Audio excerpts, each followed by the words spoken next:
Hello, I'm Dan McDermott. Happy Memorial Day weekend to our United States viewers, and welcome to Google Plus Week, an unofficial look at the world's coolest social network. To the folks watching on YouTube Live, Google Plus, and Justin TV, we'll do our best to monitor your questions and comments throughout the show, and we'll try to get as many of those on the air as possible. Many of us watched as Facebook's botched IPO turned into a case where big insiders got information that small-time investors weren't privy to. It's apparently legal somehow, but very sleazy in typical Facebook fashion. It shows that Zuckerberg and his cohorts apparently hold their investors in the same low regard as they do their users. Facebook was one of the very few topics that Google CEO Larry Page dodged during a no-holds-barred interview with Charlie Rose this week. We'll analyze that discussion. It was very interesting and very telling. A new Google Plus app has just been released for Android, and it is awesome. We'll take a look. Also, while Google hasn't released an embeddable Google Plus commenting system for websites like the popular app from Facebook, they are continuing to roll out other integrated features. Now Android apps can share directly to Google Plus. Alan Furstenberg, our app guru, will tell us all about it. And there was lots of other good stuff going on this week. We'll tackle it all during tonight's marathon session. First to the panel. Let's go to our Google Plus Hangout. Folks, from the right in Mississippi, Margie Heron, welcome. Heron or Heron? I'm ADD. Heron. Alan forgot to send me the Ritalin this week, so I got it. And Jennifer Waddell from what city in Texas? Fort Worth. Fort Worth, Texas. Awesome. From Jeff Zayas. Zayas. Yeah. They got to retrain me every Friday. And you're in California, in the Silicon Valley area. Correct. San Francisco Bay Area. Hermine, our famous celebrity patient. How are you doing? You know, I got to razz you about that for a couple weeks more. Oh, I know. Like, we're going to get over this sometime. And what city? I forget. You're in Texas.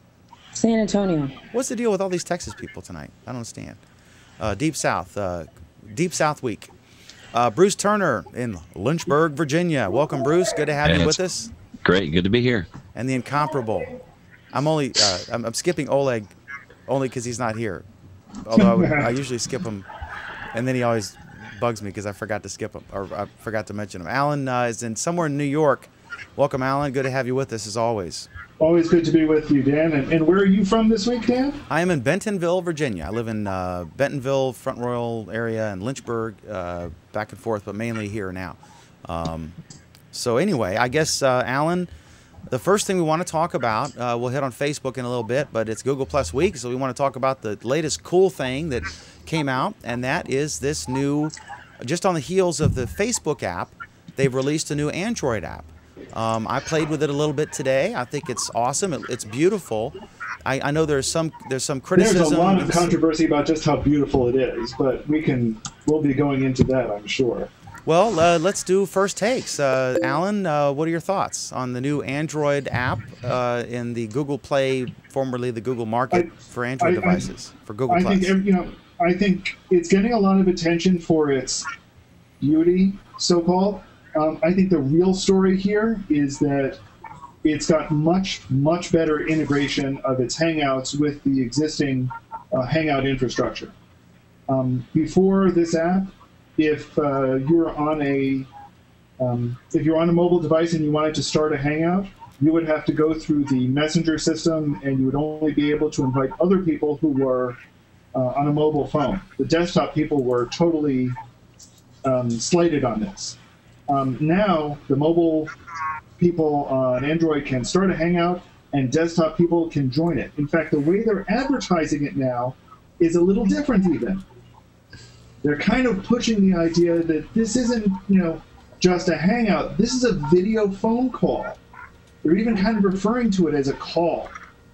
The noise that it makes is now a ringer tone.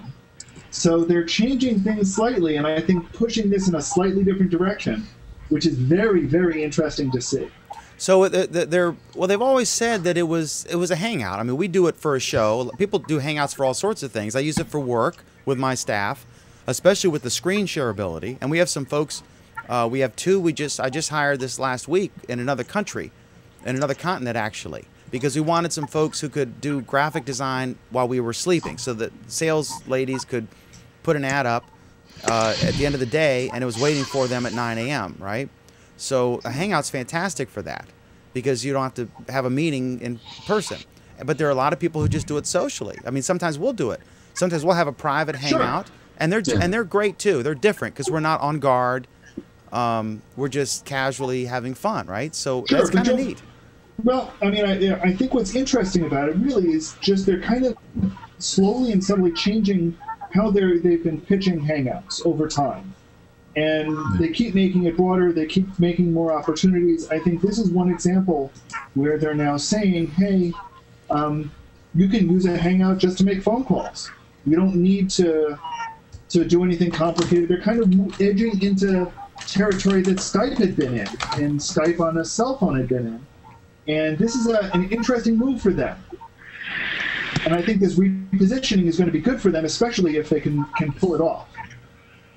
Okay, look, I'm going to go to Bruce in a sec. Let me look at some of the comments here. Alan, are you doing that, or should I just read them? No, let me try to do a couple of these. Okay. I'm going to start. Okay. We had a really good comment, and I mostly kind of agree with this one. So I'm going to, of course, put it first. It is from Shades WB, and he is following us on YouTube. And his comment, which is now appearing slowly on my screen, very slowly on my screen, very, very slowly on my screen. Want to just read it out loud? I'm just going to start reading it. Yeah. He says, cool is in the eye of the beholder, though. I think there are a lot of issues with it, and I sent my feedback already to Google. And I think this is an important point, and it's one that I hear a lot of. A lot of people will tend to agree that there's a lot about it that's very slick looking, a lot of things that kind of make it, I would say are almost visually appealing, but at the same time, a lot of people are kind of worried about the fact that it isn't quite as usable as they'd like it to be. So while a lot of people are making comparisons to Apple, Apple has a focus on usability still, and it's not entirely clear that Google does in this case. And I see Hermine making faces. You disagreeing with that, Hermine? I actually have not tried out the app because I am an Apple user, but I think there's two things that I like. One is that Google's taking a step back and saying, wait a minute, what works for the consumers we want to go after? And if they're really realizing that beauty is part of it, they're moving in the right direction. Yeah. Usability is also a part. So I'd like to take my gander at it because I think I'm a little less technical than maybe some of the traditional Google users. And if it still is usable for the more layman type, I think they're headed even more so in the right direction. So that's it. Well, visually, this is similar to the one that's been on Apple for a couple of weeks now. Then I have to say kudos because that one is beautiful. And since we know that that's where mobile and social, where social's heading is more towards mobile, you need an app that really supports that. And that begins to be a differentiator. Actually, I heard LinkedIn's app is pretty good too now. Yeah, Facebook's is really poor. I played with it a little bit, and I definitely think it's, a huge leap forward. It's still missing a little bit of things. It's not easy to join an existing Hangout. You have to know it's there.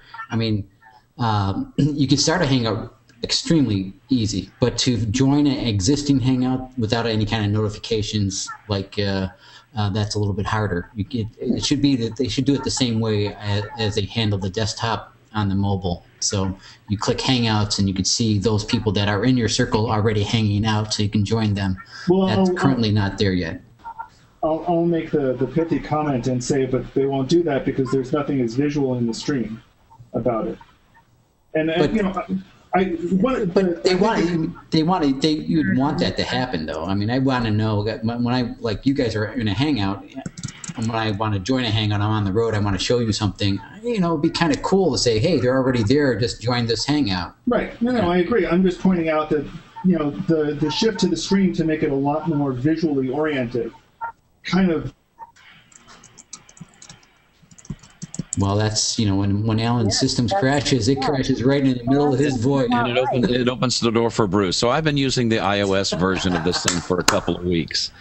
And when it first came out, I mean, yeah, it is pleasing. It is beautiful to the eyes.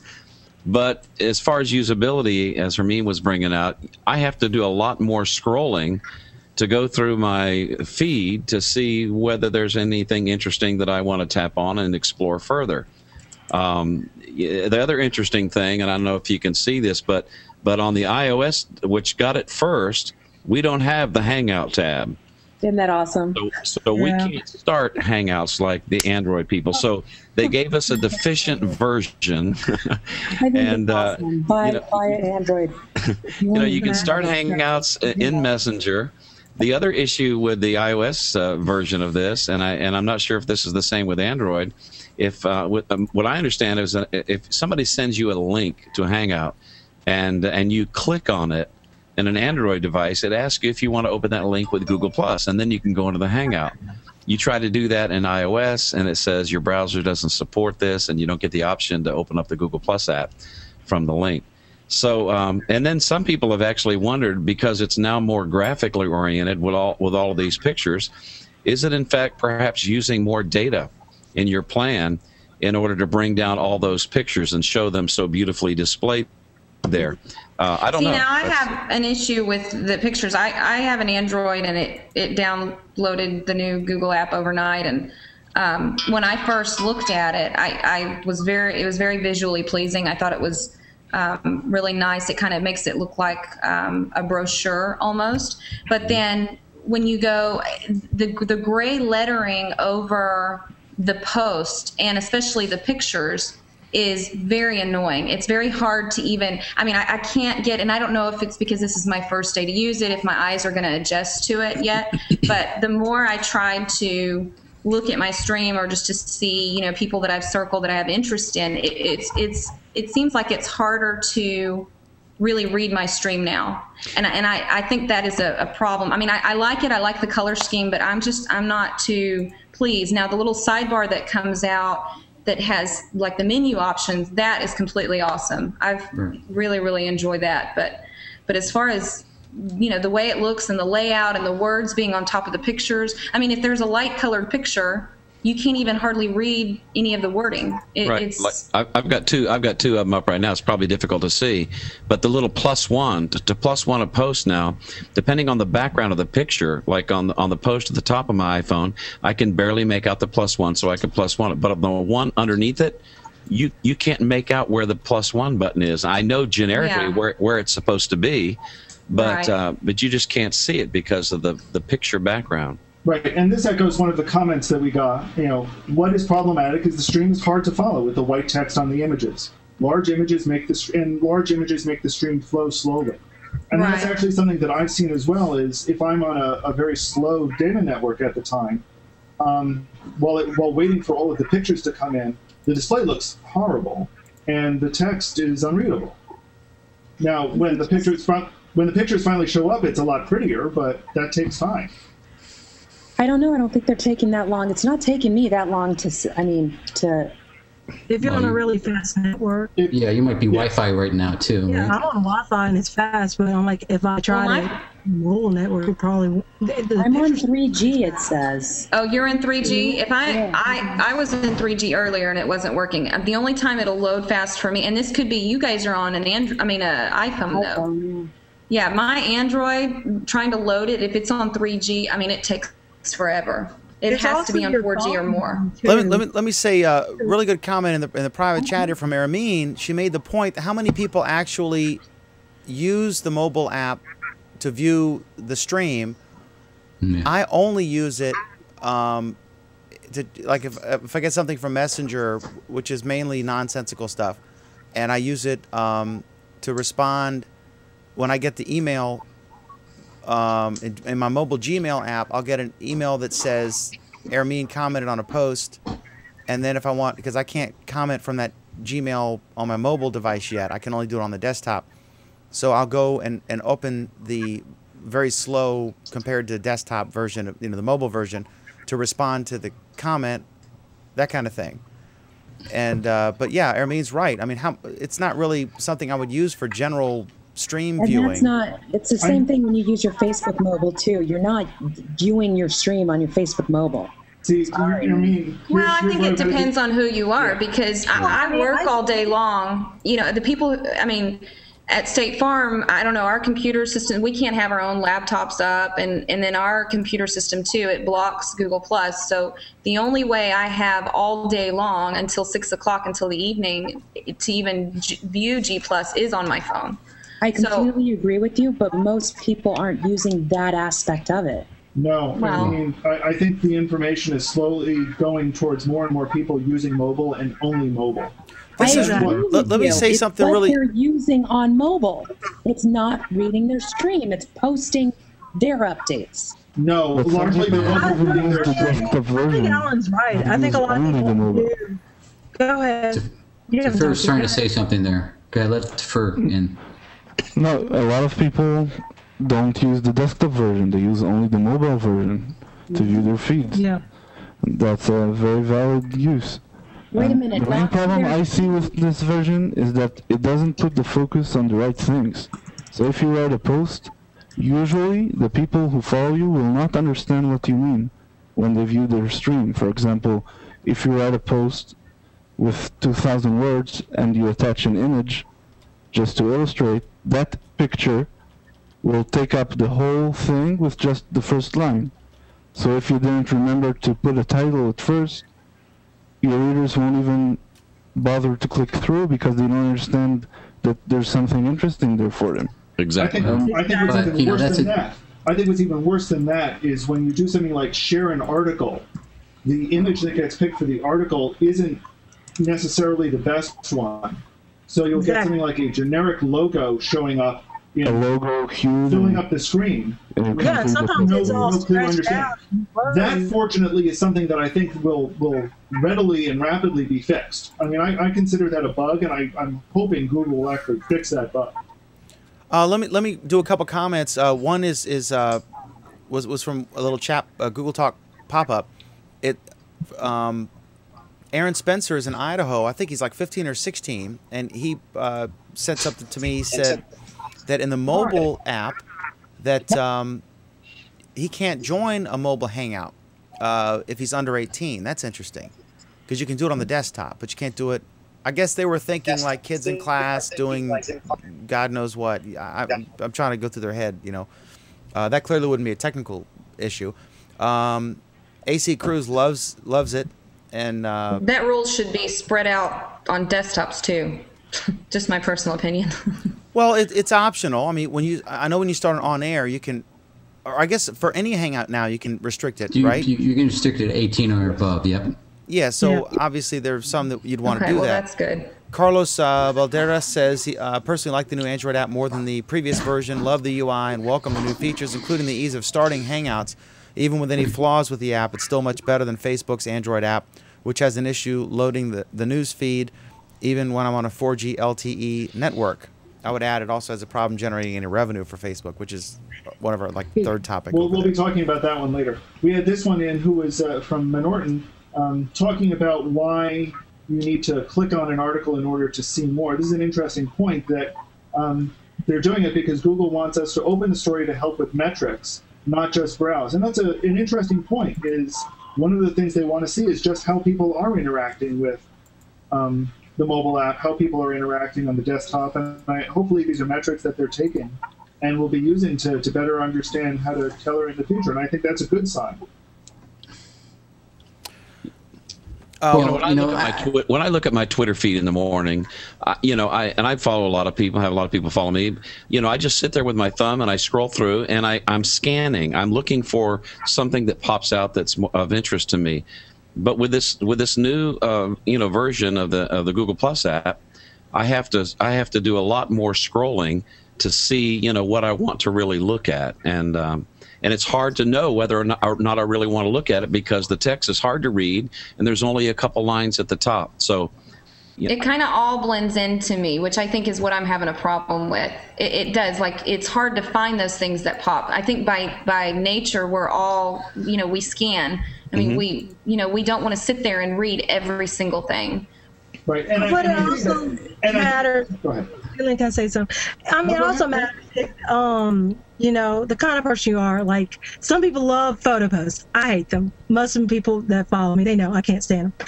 but most because it's just like every post has got to be this long blog post with this photo on it. And I'm like, I know people just want to grab attention with the photos, but before I got an Android app, I was on a non-touch screen Nokia, and it was a smartphone, but I'm like, you would just forever on just the basic Google Plus web, and you would just scroll forever to get past a super long photo post.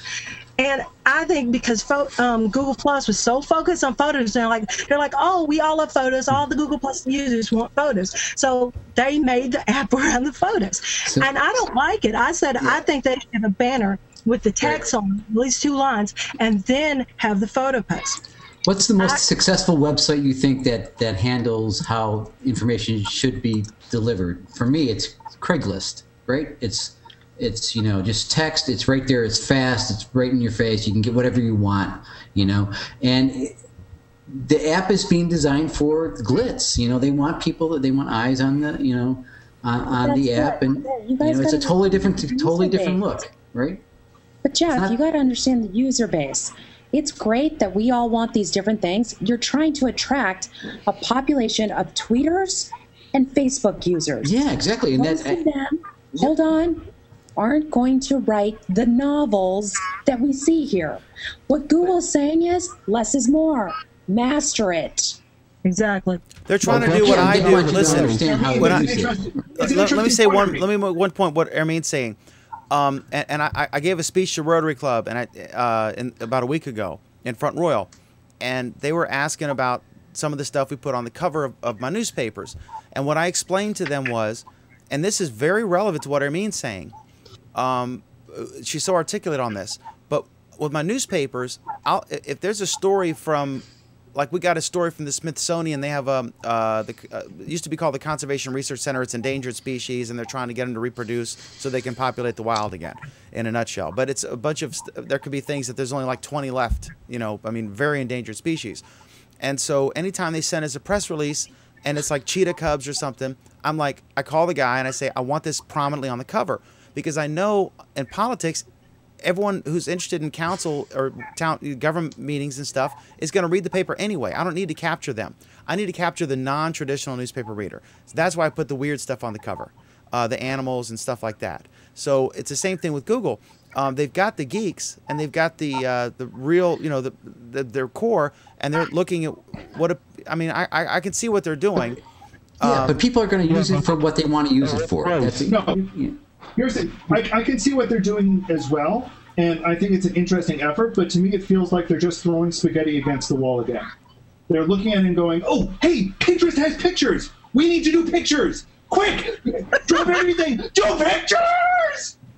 No, it's not just that. It's not happening.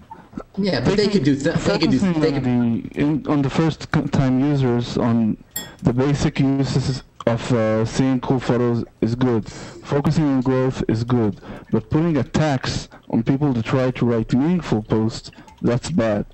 And right now, for people who write posts, if you want people to see your post on mobile and it's text, don't put a picture on it. If you do put a picture, make it black so they can read the text. And if you put a link, remove the link's image, because that will also hide what you're trying to tell your followers. Yeah. So right now, and see, I shouldn't have to think about that. Weird situation where, to make it more accessible and more simple, the people that are trying to do something less simple are text, and that's the bad thing here. It depends on how you want to use it. Just depends. For me, I usually use text. I usually don't put pictures on most of my posts. So I'm getting engagement like crazy because they're seeing the posts and seeing the words and they're reading. And I'm like, not like that about it. And the font's a little bit bigger, so it's easier on my eyes. But I understand that the people, from the beginning of Google Plus, they use the photos as to grab attention to their blog posts. And for them, yes, it is very, very unfair. They only get a line and a half. And that means that if someone's just reading just from their mobile phone, then they're probably not going to see more. Here's the solution that I have. And remember, tomorrow's Catterday. Come on. Okay, here's the solution that I have. Everyone just start using Do Share. Gives you the notion to put a header and a headline right up there. Say what it is, and that character space solves everything. Yeah, then you can add whatever you want. That's what I've been doing. It's so true. Make a title. That's about it. Make a That title. also a very important thing. Most people don't make titles. Most people are lazy. We had an interesting comment, which now is not going to show up, of course, from Norton, who says, oh, here we go. But it looks like, well, I'll be nice. It's about time that Google UI now looks sexy like Apple products. About time. That's my point.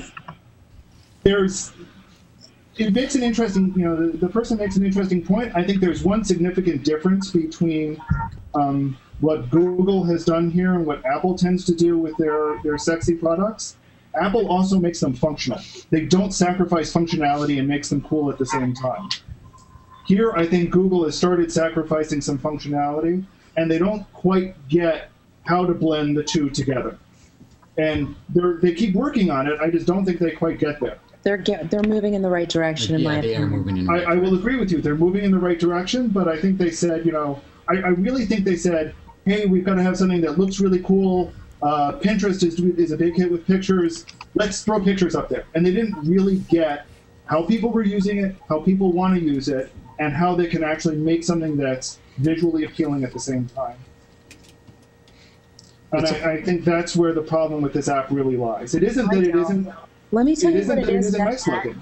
This app is 100 million times better than its Facebook counterpart.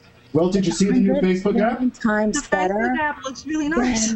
And have you seen the new Facebook app? It's visually more appealing than, you're right, no, I have not clicked back onto the new They Facebook have huge app. pictures on it now that fills the screen up on the Facebook app. The new Facebook app is very interesting from what I've read. I haven't seen it yet either, but my understanding is they don't show any text at all. No, they show text. You're right. I'm looking at the old school one. I'm looking at this one, and so I'm going to update right now, and I'll give you some feedback. This is crap. Yeah. That is crap. And you know what? I'll even say that the old Google Plus app was crap. Yeah. It was. It was. Horrible. I will, quite readily admit that. However, that just because they made this one prettier and look really nice doesn't mean that it isn't also crap. It just means that it looks pretty. I disagree. I'm just happy that they made it easier for Hangouts, and hopefully they'll keep on making it easier to join a Hangout in the app. Hopefully they'll keep improving it. I think this app. I'll agree with Ermine that this app is heading down what is a very good road. I don't think they're very far down the road yet, and I think they have a very long way to go to really make this a good app.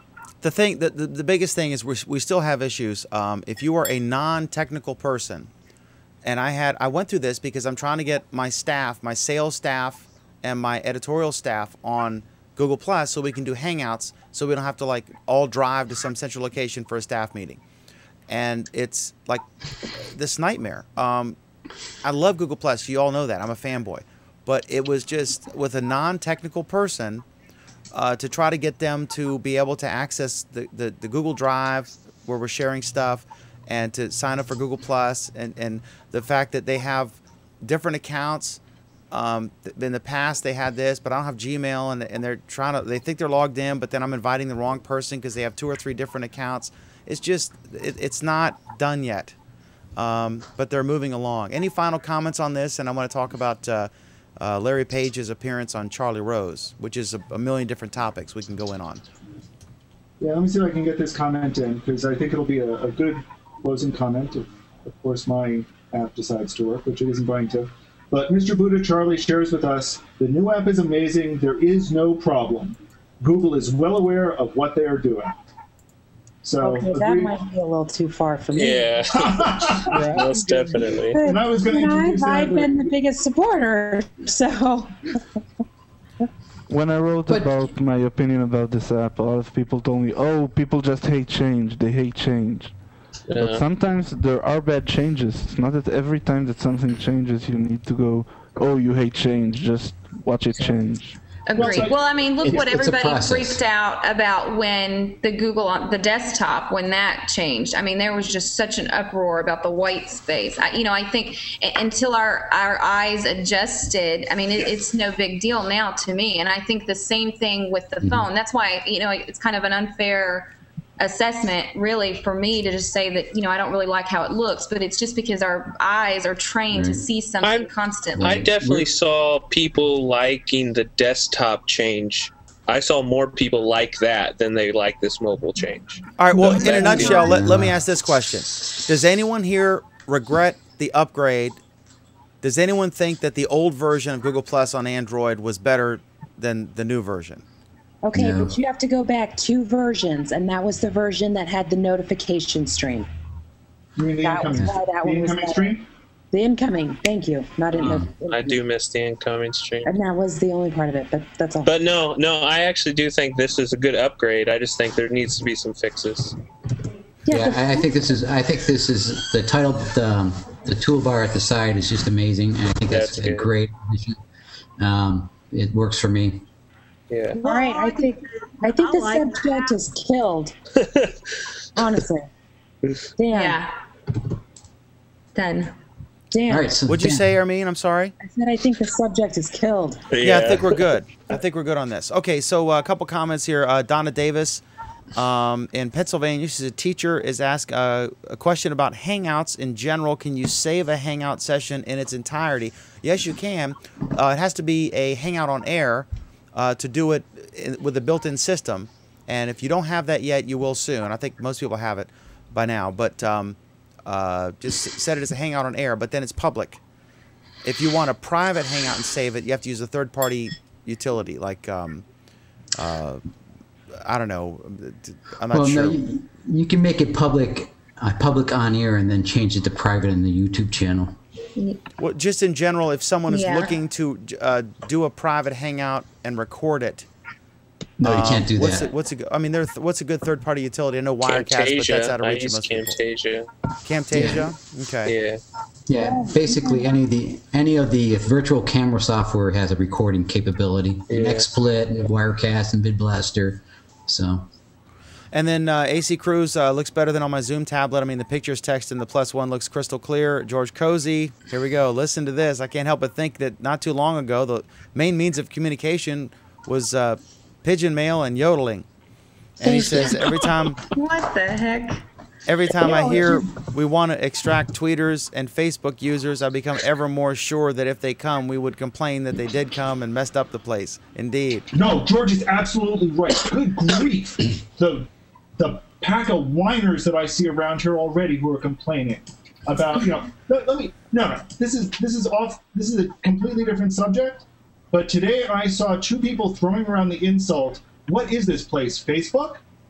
Okay, and they were throwing it at somebody who works at Google, and they were throwing it because the person posted a picture of their lunch. That's actually kind of funny. Yeah, I've gotten that. I almost did, not my lunch, but I was I was getting my hair cut today, and looks nice, right? Yeah, beautiful. You're dapper as always, Dan. And so there was this old light switch, and I took a picture, and I'm going to post it. It was just like I've never seen a light switch like this. It was like 2 things that stick out, and one's like this, and you push it, and then the other one comes like this. It's like I've never seen a light old, like probably 100 years old. It's really cool, or however old electricity is. Push button light switch. Yeah. Indeed. I think Google. This is from Tom Fraz. I think Google is quickly integrating the majority of Google apps into Google Plus. I think it should be gradual before people can get the hang of Google Plus. It can be very confusing to average people who are not technically savvy. They should follow Geico policy. A caveman can do it. Well, but then we are Facebook. Okay. Not that there's that wrong with having 900 million people using your social network. Especially with circles. I think I don't mind people coming over because of circle management. I don't either, but you would be amazed at how many people seem to keep wanting to treat Google Plus as this exclusive club. Yeah. Actually, no, I wouldn't be amazed. Here. There is a lot of people out there. There are a lot of people who have this attitude, and I'll be honest, I find it disgusting. Yeah. I don't want people bringing in their RTs and their @ replies, like actually have the @ symbol and stuff. Like I would like for people to use it in its vernacular. I fully agree with you. We should get rid of hashtags first. No, I like hashtags. Are horrible. Yeah, that's true because I think topics can be printed without a hashtag. But who's the whiner like tonight? I see people just copy Exactly. RT and all this stuff, and I'm like, yeah, let's not do that. All right, You know, so we all agree everybody- the new app is awesome, and Yeah, nothing should Yeah, be it's changed. way better. Okay, Let's talk about let's talk about Larry Page and Charlie Rose. Okay, so on the Charlie Rose show on PBS, Larry Page appeared, and it was really interesting. He talked. Charlie Rose is a great interviewer, and they talked about a lot of stuff. So I kind of did the nuggets, right? The first one, he said on Facebook, Larry Page, and I'll list each topic, and then you guys can chime in. Larry Page, Facebook, the former and current CEO of Google, just kidding, says he takes Facebook seriously. He thinks it's unfortunate that they keep their data so closed. Quote, we're in the business of searching data. We don't ordinarily turn it down when it's offered to us. And on Facebook, not letting users export their contacts. Quote, this is great. They are holding their users' data hostage. They claim it's a privacy issue, but it's not really because they do it with Yahoo. They just don't do it with us. So any thoughts on this? This is the whole controversy about... pay for the stream. It's a closed network. And all the same people complained that when Search Plus Your World came on, that it was exclusively Google Plus, but Twitter wanted a bunch of money, and they were like, no. And Facebook closes it. So those are the two prominent social networks that Google Plus competes with. So I'm sure that if Facebook and Twitter made the pipes available, they would return to offering that because at the core, Google is a search company, right? Are you serious? Yeah. What are you talking about? You think there's no way they could get away with not putting it in Google if it was offered? That's not what I'm saying at all. It is the one thing that Facebook has over any of its competitors is it has that insight and data. For them to give it up just so that it appears on somebody else's search, I would slap them and then just let them know that they deserve their stock price to tank. But they did it with other people. But there's a price there. Other people aren't a threat like Google. Right. Other people don't have as much data as Google. Yeah. I mean, like Google has the resources. Google this has is this is art of war. Like, really, dude? Yeah. This isn't a question of search. The major use of that data is for onboarding new users. So a new user can come and they already have all their Facebook friends, and they can just put them all in a circle. Why would you do that? If you're Facebook, that's not smart. Yeah, but I'm just saying that's what it's about. I agree with you. I totally data agree. for search. Totally agree. Okay, so on Android, this is again Larry Page's interview with Charlie Rose, and this I'm looking at a post I did on May 22nd. If you're looking to search for that, he said when Google acquired Android, it was 8 people. Why did they buy it in 2005? He said we were Google and we were trying to get our products to work on phones, and it was a disaster. We had a closet full of hundreds of phones. Literally none of them worked. They were all different. You couldn't develop software for them, and they were a horrible user experience. And we said, this doesn't make any sense. Who's going to fix this? And we looked at the landscape, and we saw that it wasn't likely to get fixed. And so we said we needed software on phones that works. We need an operating system that works. We need a development experience that works. We need an end-user experience that's good. And so they bought Android. We saw a lot of people really attack Android and try to shut it down using patents and that sort of thing. And we said, no, we're going to protect it. And so they did with the lawsuit against Oracle this week. So what are your thoughts on this? Well, remember, that was Oracle suing them, not the other way around. Yeah. And they won. Yeah. And Google won, yes. Google won, yeah. It's for good. Quite handily. Point Google. +1. Yeah, exactly. +1. That's the way it should be, right? Right. Well, I think the courts got it right this time. Yeah. You don't want to play ball. You'll take an open system, redo all the coding, and then make it for their own. Tough. You don't get to then try and charge for it. Go cry somewhere else. But that's what Apple does, actually. In a lot of their instances, they take a open source software and then they turn it into their own, and then they lock it down. Yeah, I mean that's what businesses do. Really. But Apple doesn't lock it down always. Apple has given back to the open source software as much as they've taken from it. At least a reasonable amount that they've taken from it. Yeah, I wouldn't say evenly. What I would say is that they're allowing for like smaller developers and smaller communities to also access aspects of the system. Okay, on Apple, Steve Jobs' reaction to Google buying Android.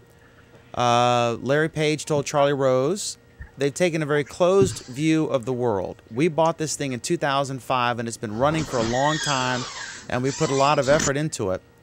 I think that was just too difficult for Steve Jobs to understand. When we bought Android, they had no idea we were going to do it, and we had no idea they were going to get into the phone business. So I'm wondering, any comment on that? And let me go to Ermine. What do you think the future of the Google-Apple relationship will be now that Apple is under the stewardship of Tim Cook? Gosh, it's a hard one to connect those two. That's not necessarily what I was hoping to connect Page and Cook. I think the relationship, in looking at it, is they're healthy competitors. And we have to appreciate that as consumers, any type of competition. What is interesting was watching Page and his communication style and his approach versus what we saw evidenced, really, we didn't see it, in the Fortune article that came out in a similar time period, or will come out, actually, on Cook.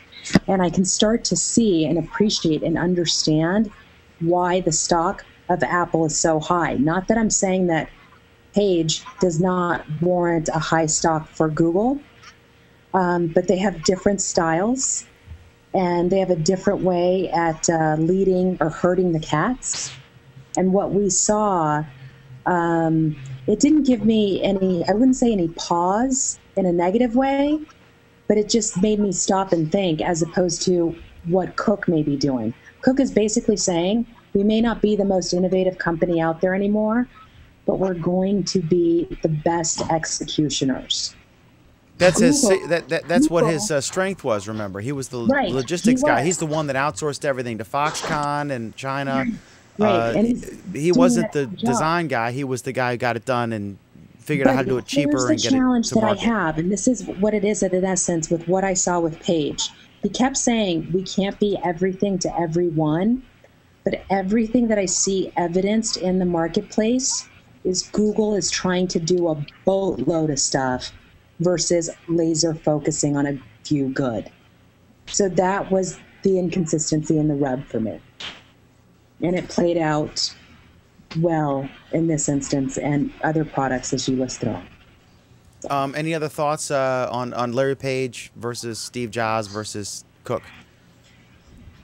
Okay. Well, go ahead. I just want to dovetail on a little bit of Hermine said. The stock price is irrespective of the two companies. They both can have stellar stock prices and do well and compete in basically kind of different markets. So they both can succeed and be healthy, like you said, healthy competitors, and that's what's going to take place. So they've got this interesting overlap, and it's interesting to see that each one is making money off that overlap in very different ways. And that's where they're kind of seen as competitors, even if they aren't necessarily. Exactly. That's the complicated relationship that's going on here. And it was always a complicated relationship in some ways. Okay, on that issue of Google doing too many things, Google's become very complicated, and Larry said he felt that they were struggling with that, and he has tried to quote unquote rein in the unbounded creativity and streamline things a bit. A reference to his decision to shutter some projects like Google Labs and focus on fewer things. And he said that the late Apple founder Steve Jobs told Larry many times, that was his words, many times, that Google was focusing on too many things. You mean like a driverless car? Thank you. I mean, is that something that we really need? That's where I was like, stock price has got to start ticking down because they're not listening. But this is pennies. This is like Warren Buffett buying newspapers for $142 million saying, when they're it's $67 billion or whatever it is, 20 $73 minutes billion. of the interview was spent on exactly what he's trying to reduce. You can't do that. Perception becomes reality, in my opinion, in the market. But what's bad about perceiving them as driverless cars with glasses that go to the sky? Because it goes back to, if your focus is to focus on the 3 or 4 great things, and then you add this superfluous stuff, it tells me as a leader, you're not doing your lip service. No, the difference, though, Ernie, is that what it can also say, or what it can differently say, is that here's a company that is way forward thinking. This was an attribute that once upon a time used to be considered good, and we kind of got away from that kind of thinking in a lot of ways. And also, Alan, we have to be honest here, Alan. We have to acknowledge that Ermine has for a long time had a war against blind people being able to have tacos. Yeah, and parallel parking has been I just a problem, think we need to put that out there, and this is not here's the real question. some random observation, right? What happens if he wore those Google glasses while driving the car? Yep. That's what we really have to ask ourselves. Yeah. No, I mean, Hermine makes a point. How long is it going to be before stockholders say, hey, when are we getting our return on our investment with this car, with these glasses? Well, what it's going to break down to is how many of the Google employees are going to get free lunches, free dinners, free laundry service, free. Their campus is like, it's like a mini city with all the things that they provide, and when they start cutting back on those things that are really eking into their cost, that's when it's going to be. I don't think so. I don't think that driverless cars are going to start eating into the profits of Google. And the reason I don't think they're going to is because I think eventually, just like, use the Xbox as an example, the Xbox was a money pit, but eventually it turned around and made back all the money that it lost, and then a ton more. I think the driverless cars were, I don't even know if it's a money pit right now. Because all the money coming from everyone, it's not just Google doing this, we have partners. And eventually it's going to turn around and make, tons and tons of money. The world that is Google right now, and this was the disconnect. Search, images, map, play, YouTube, news, Gmail, Drive, plus calendar, translate, mobile, books, offer, wallet, shopping, blogger, reader, finance, photos, videos, and even more. But that's ridiculous. You do one thing well. You do one thing well, or you don't do any. Don't forget Google Docs. But you know what? Gmail, Search, Android. Come on. How many of these things are marketed? No, the problem is Google is saying we do one thing and we do it well, and that one thing is a list of 30 things. And that's my problem. I'm agreeing with you, Ermine. Yes. We can agree. See, even Oleg and I agree sometimes too. Look, you can make the argument Walmart does one thing well, they do retail, but they also then you can break it down to all the products that they sell. What's your definition? No, they just Tom Fran. The first stop and the only stop is going to be Google for all your needs, right? Or most of your needs. But Jeff, here's the thing. Jeff, here's the thing. We've seen companies with that attitude before, and the last one was named Yahoo.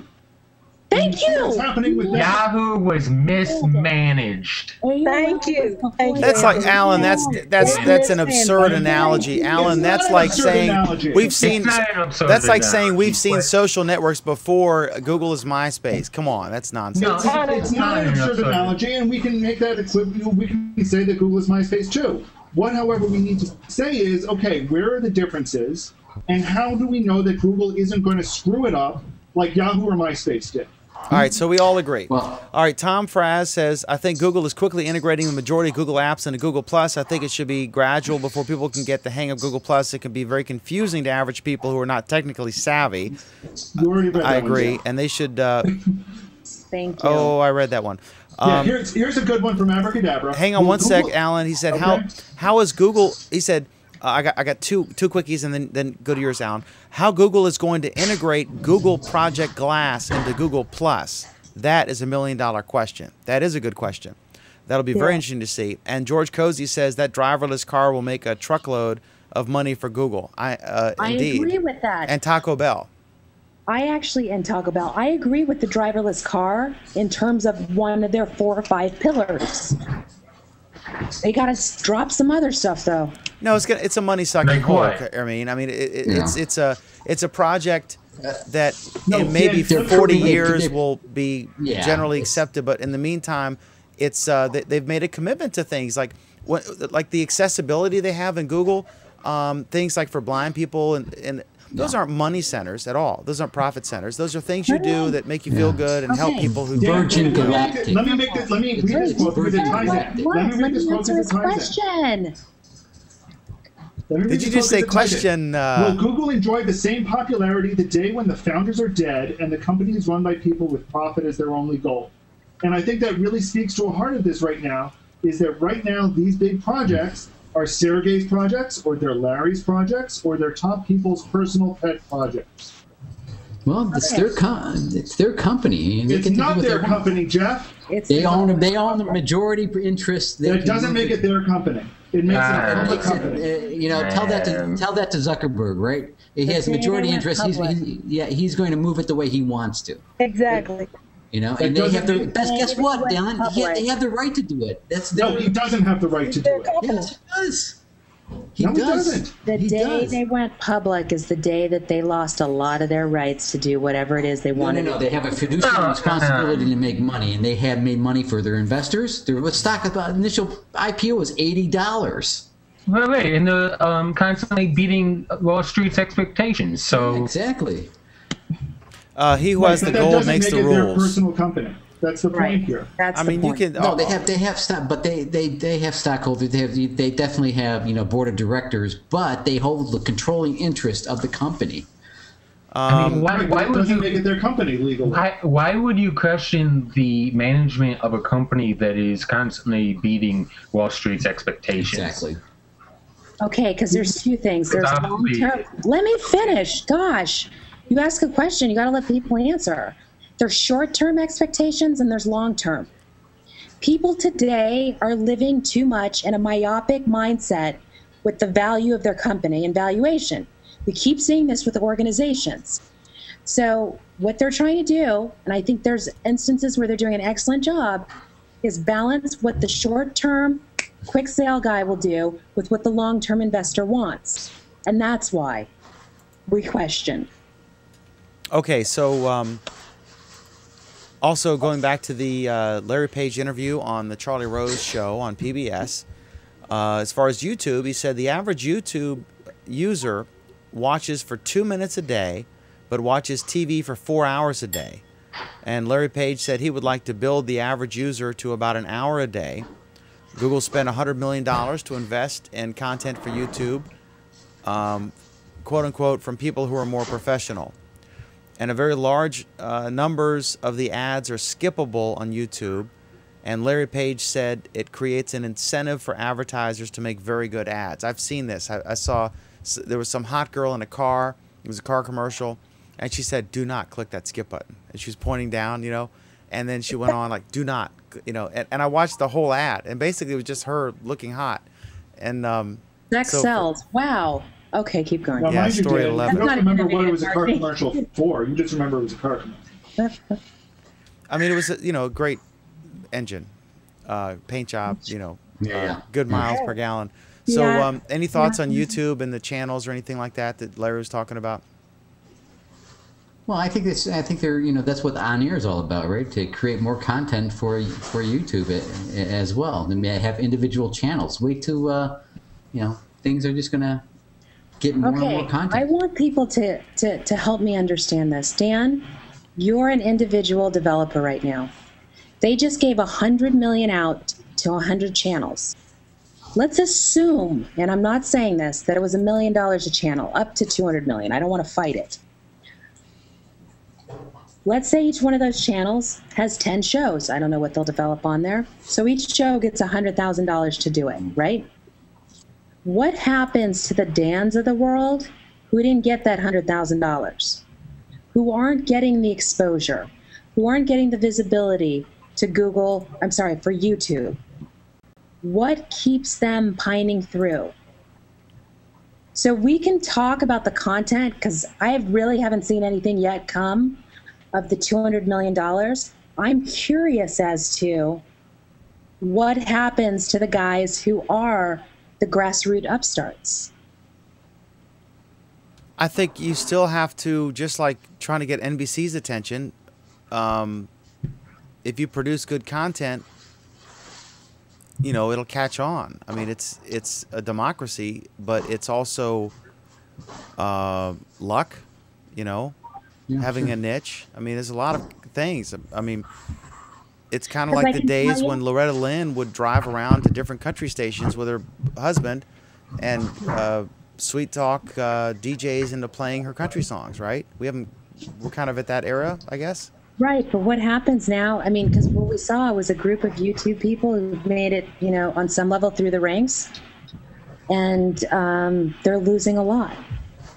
But so it's just a question. Yeah, but they're trying to get mainstream content producers with a proven track record. I mean, they're not stupid. Yeah. They're not going to throw $100 million at someone who's untested. They're looking for people who can you know, generate views, and have done. They're trying to get the TV watchers to switch to YouTube. So it makes sense to go to people who are successful on TV and bring them to YouTube, right? No, well, I don't think that's what they're doing, though. That's kind of the point. Yeah, thank you. Go ahead. I mean, I think what they're trying to do, or at least what they claim to do, is they're trying to find the YouTube success stories. The people who have, you know, who started out by making really bad YouTube videos, and over time they made better YouTube videos, and now they've moved to a studio in Hollywood that they put together themselves in a, you know, in a warehouse somewhere, and are now making even better YouTube videos. Yeah, but Google actually had that, or YouTube had that little program for vloggers that they tossed out $5,000 for people that qualified to help them enrich their content with also equipment. So, you know, they're doing it on all levels, not just the large level, but small levels. Wait, I never heard about that one, because I'm sure a lot of people here would have. Yeah, no, you had to have either a I know Lamar was 1,000 subscribers and something else to qualify, and then you had a concept, and then there was a deadline, and then they assisted with $5,000, I think, in equipment and a class, and, you know, to train people how to use the equipment better if they had a proof of concept.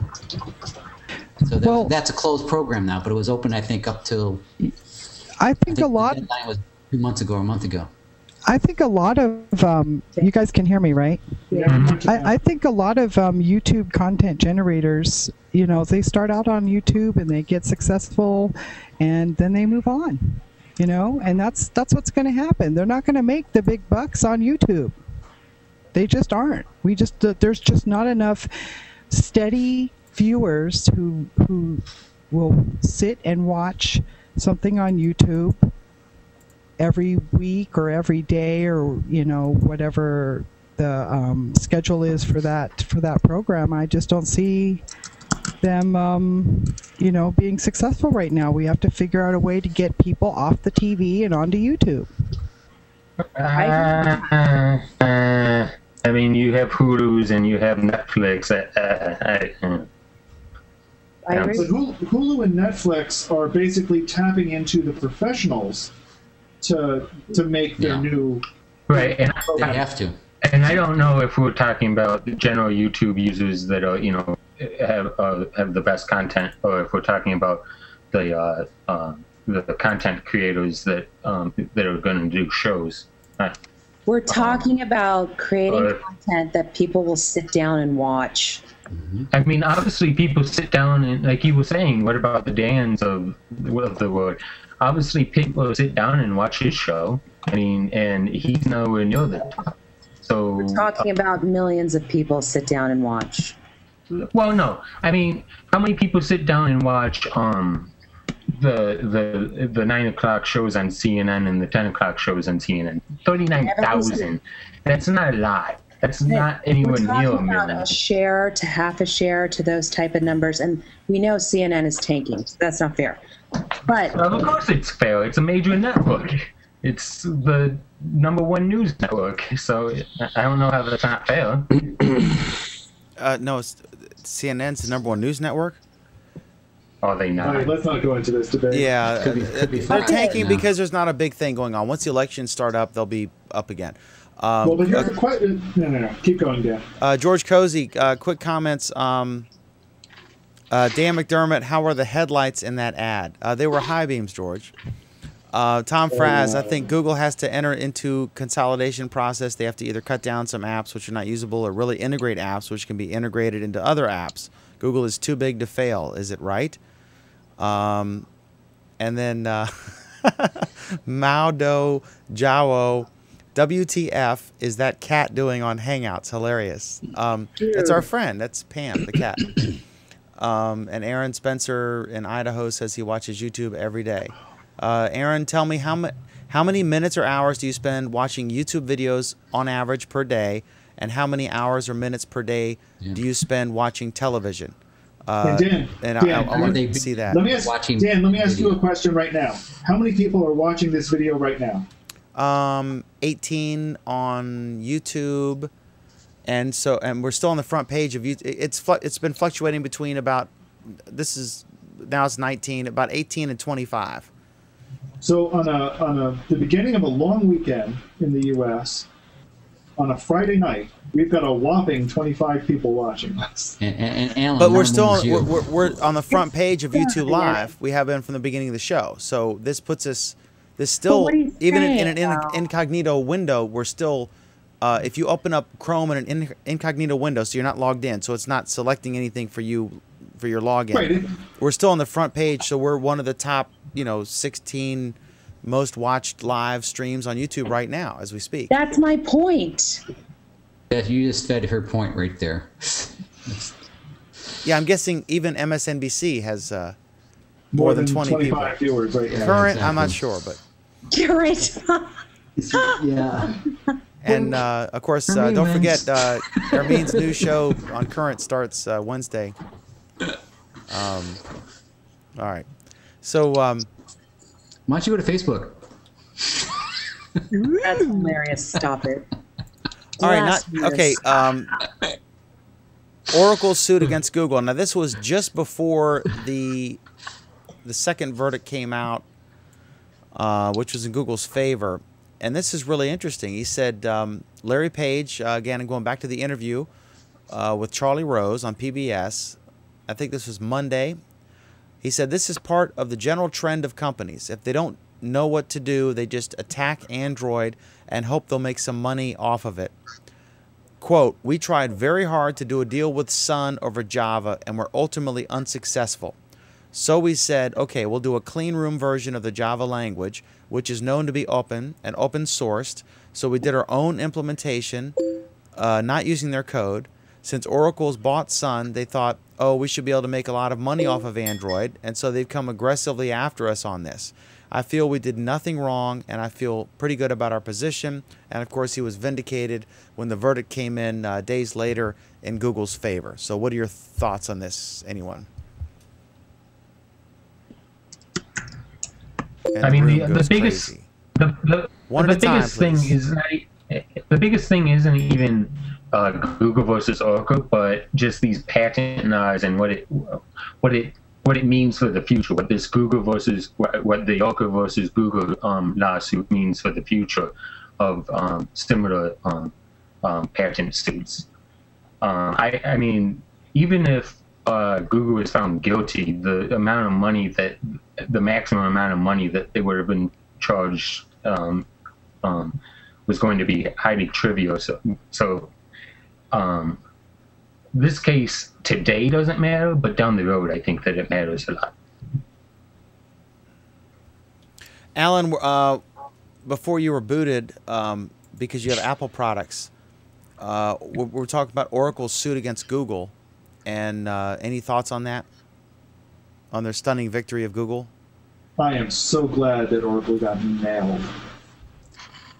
I am so immensely thrilled with the fact that Oracle lost. And not only did they lose, they lost in a big way. And not only did they lose in a big way, the judge essentially told their lawyer that the lawyer was an idiot and was ignorant of the basic facts of the case.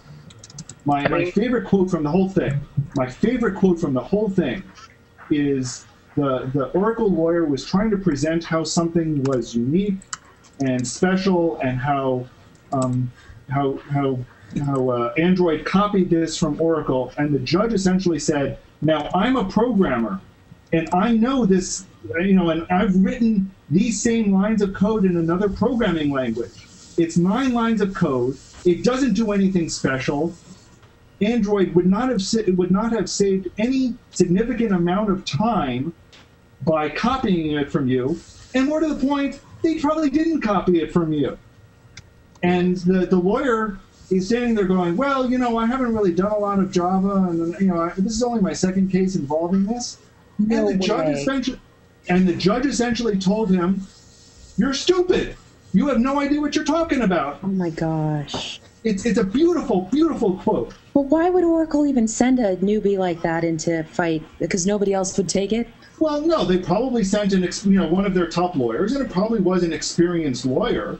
Just, he doesn't know anything about what he's arguing. Yeah. And here was a case where they drew a judge who did know what he was talking about. And also, there was an interview. I don't know if it was. I can't remember. I posted. I think I posted it. I did post it. There was an interview with the jury foreman, because after the case, a security guard. There was tons of press, right? Big, Oracle versus Google, big deal. And so the security guard told the media that nobody was going to talk in the jury to the press, that they wanted to just exit. So they exited. And, of course, the media, being one, we would still shout questions and aggressively try to get them to talk. And so the jury foreman spoke and said that he was actually pro-Oracle on some of the things. And one case was the lone holdout. But he said that the jury was very, very pro-Google throughout and didn't buy what Oracle was saying. It just gets to where, what if I patented... What if I was the first person? I probably was the first person to use Justin TV and Blog Talk Radio and a Google Hangout all at the same time. Should I be able to patent that? Well, and there was this other question about the patent, about whether there's this question about some company that wants rights from Google and Hulu, from YouTube and Hulu and other sites, because they have a patent that's now being challenged for the concept of offering viewers a choice between watching a commercial or paying to watch premium content. Can we patent everything? Like, I'm going to put my coffee cup on the right side of the desk? Come on. We can talk about business process patents and software patents and how they're detrimental or how they're good, or the problems and the positives and the negatives. We can talk about that till we're blue in the face. I think this case provided some very interesting questions, and one of the fundamental ones is something that you are basically letting people publicly use. You have published the specification for it publicly. Can you then say that it's covered by your intellectual property and lock other people out from doing what you explicitly were letting them do in the first place? And what the court is saying in this case is no, and stop being stupid. Also, one quick aside here, I'm going to make an analogy. Oracle bought Sun, right? So it was a Sun project, and then Oracle bought them and looked at money. I kind of draw an analogy to this disastrous Yahoo CEO who sued Facebook, who was sort of a partner, or they had a good relationship with, over patent violations, and then got canned for resumitis, or whatever you want to call it, resume gate. So is this sort of the same thing? Like the people just buy these things and they're just leeches and they're just trying to milk it for whatever they can get. And is this a tie-in to Google purchasing Motorola? We want to talk about that as well. Okay. So, Alan, personally, here's my belief on patents. They're allowed to go on too long now. I used to be a strong advocate for increasing the duration of time, especially in the medical profession as it related to drugs, because the pipeline was so long. It's a really long tail. And now, patent everything, but just start to categorize ideas and say, okay, great, you own that patent for 3 years because it's a stupid idea that was no duh. Great, you can own that one. I will even extend that further, and say that, fine, you can patent it, but you've got 3 years to actually show that you're doing something with that patent. Ding. And maybe if at the end of 3 years you're actually doing something with it, maybe we'll extend that another 3 years. Maybe. +1 for Alan. Agreed. Okay. Yeah, I think the patent thing's out of control, and the Oracle Facebook thing. The only people who made any money are the lawyers. And it was, as always. As always. All right. So on Google Plus. Getting back to Larry Page's awesome interview, I recommend you watch it. Just go to charlierose.com, and you can see this great interview. But on Google Plus, he said we are at 170 million users who have, quote unquote, upgraded their Google accounts to Google Plus. They're using the term upgrade. I don't know. It's a silly marketing term. I think it's so obvious what it is. It's ineffective. The next big change in search is search knowing you, and we're not doing a good job at marketing it. That was a really good term. Read that second line part again? Yeah. Before I read it again, because that's a key part.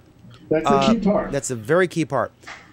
First, he said, if I'm trying to do a search, he said the problem with search, if I'm trying to search for, I forget the name he said, but Ben Jones. I can't find him in Google or Bing or anywhere. That's why it's a good thing to have these sites know you a bit with your permission, so that they know that, like on Google Plus, you know Ben Jones. I know Alan Furstenberg, so it'll pull up that Ben Jones because there's a billion Ben Joneses. And the other example was that if you type in Raptor, wouldn't it be neat if you're typing a search on your phone, if your phone through GPS knew you were at the Smithsonian Institute of Natural History, and you're probably looking for the animal, or if you're in a sports stadium, maybe you're looking for the sports team, right? So the privacy freaks who are basically trying to get attention to raise money for their cause or whatever. Whoa. I knew that was going to happen. I'm sorry, I got to call you on that one, Dan. All right, go ahead. I mean, if you want to finish your thought, go ahead. But stop anyway, okay. Beat me up on that in 1 sec. He just said legitimate issues with some of the information collected. Correct. And he said, but basically, he said he drove examples on how if the search engine knows something about you, it can develop more relevant searches or search results, and that clearly is the case. We're seeing that now. It's obvious. But and cookies, all that stuff together. But there are privacy concerns. What if that data gets hacked, or what if it's misused, or God forbid, what if Mark Zuckerberg somehow gets a hold of it? But the key phrase here is on Google. He didn't specifically say Google Plus, but it was during that topic. He said the next big change is search knowing you, and he said we're not doing a good job at marketing it.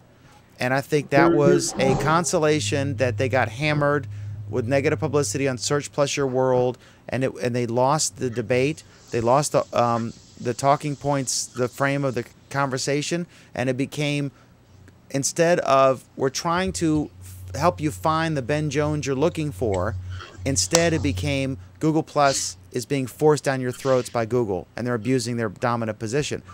The exact same thing, but two very different ways to phrase it. Alan? Right. And I think this has been Google's big mistake all along with Google Plus, is they're really just not, I'll go ahead and use the term marketing. I don't think that's the best way to phrase it, but they're just not marketing it well. They're not pitching it well, and every time they say something, the press is able to take it and mangle it into something that makes them look stupider and stupider. I mean, and Search Plus Your World is an interesting example. Bing just released essentially the same thing. And the press are falling over themselves talking about how great Bing's social aspects to search are. And these are the same people that were talking about how Search Plus Your World was a horrible mistake and Google doesn't get it and Google's doing it wrong and you're creating an echo chamber and so forth and so on. Google just keeps pitching things the wrong way.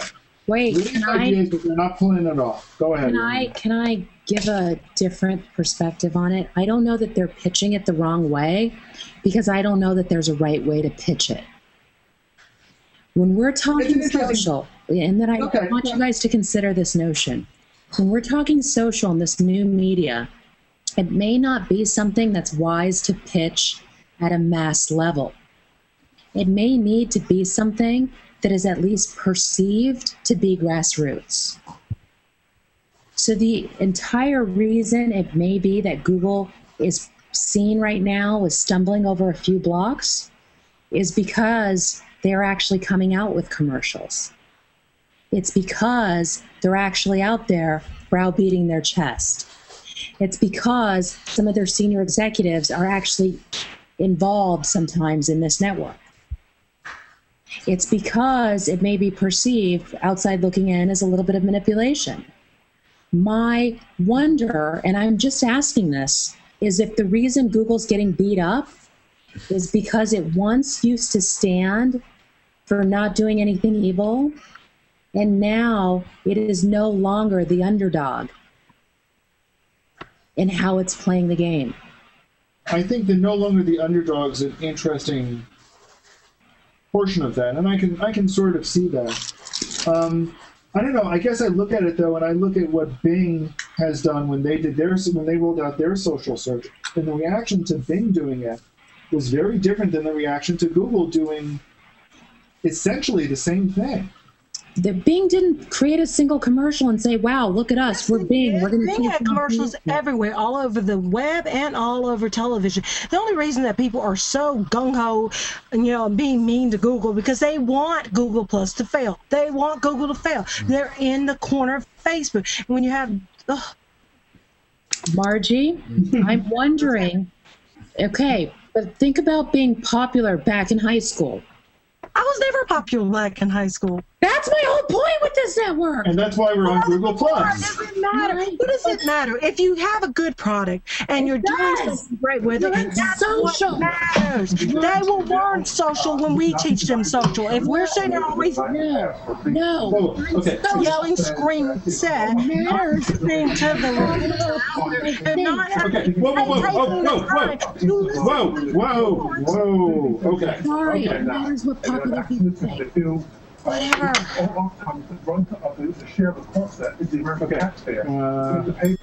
Hang on, we got some volume control here. Thank you. The problem is, and I think Ermine's point is that when you're talking social, you're inherently talking popular on some level. No. That's not all about popular. I don't care about the popular likes and dislikes. I put that in quotes intentionally. It's about the people that you care about and you trust. Great. That's your perspective. But isn't that popular to you? Perspective. I don't care. That's the most people's perspective. They don't care about the most popular person in the world likes it. No, they're caring about the people they know. If the people they know like this site or this group or whatever. I don't agree with you on that one. Margie, that's what they're doing. They're making fun of it. They're making fun of it. Oh my God. I hate to say it, but it's true. She's right. It's the third. It's the third. Thing. It's the problem. It's the third child. No, it doesn't have to do with third child. It's more like it is. I mean, because everybody. If you don't invite the popular people to the dance, why are we so obsessed with popularity? Who cares?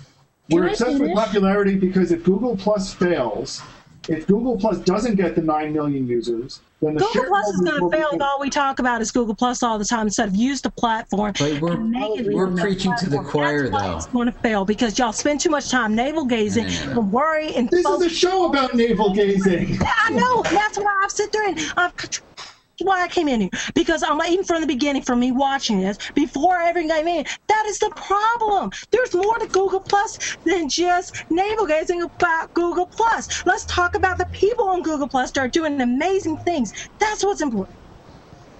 Yes, and that happens. But the thing is, you're preaching to the choir. Everyone here loves Google Plus, right? I mean, we all. That's why we're here, right? Thank you. The problem is, the other people that we want to bring to it is not coming in leaps and bounds, and that's why the mobile app and all that other stuff that they're doing is so important, right? So they're trying to get People don't go to parties where it's only dorks. Sorry, popular people don't want to be caught dead there. I don't. I'm sorry, it's the truth. I don't really kind of go that route. That's fine, but that's the reality of it. Yeah, I'm thinking more that people are already invested in a social environment. And, I think that out of the few people on Earth who are apt to get into social networks, a lot of them are already on Facebook. And the ones that aren't into social networks too much are on Facebook because grandma's there and sister's there, and that they just check in every once in a while, but they're really not into it. The people who really, really like social networks are going to get Google Plus, and they're going to like Google Plus if they come here. If they come here. If they come here, but you have to get them to come here. Here's the thing. I think the people, for starters, those people don't have any compelling reason to come here. I use that phrase all the time. There's no compelling reason for them to come here.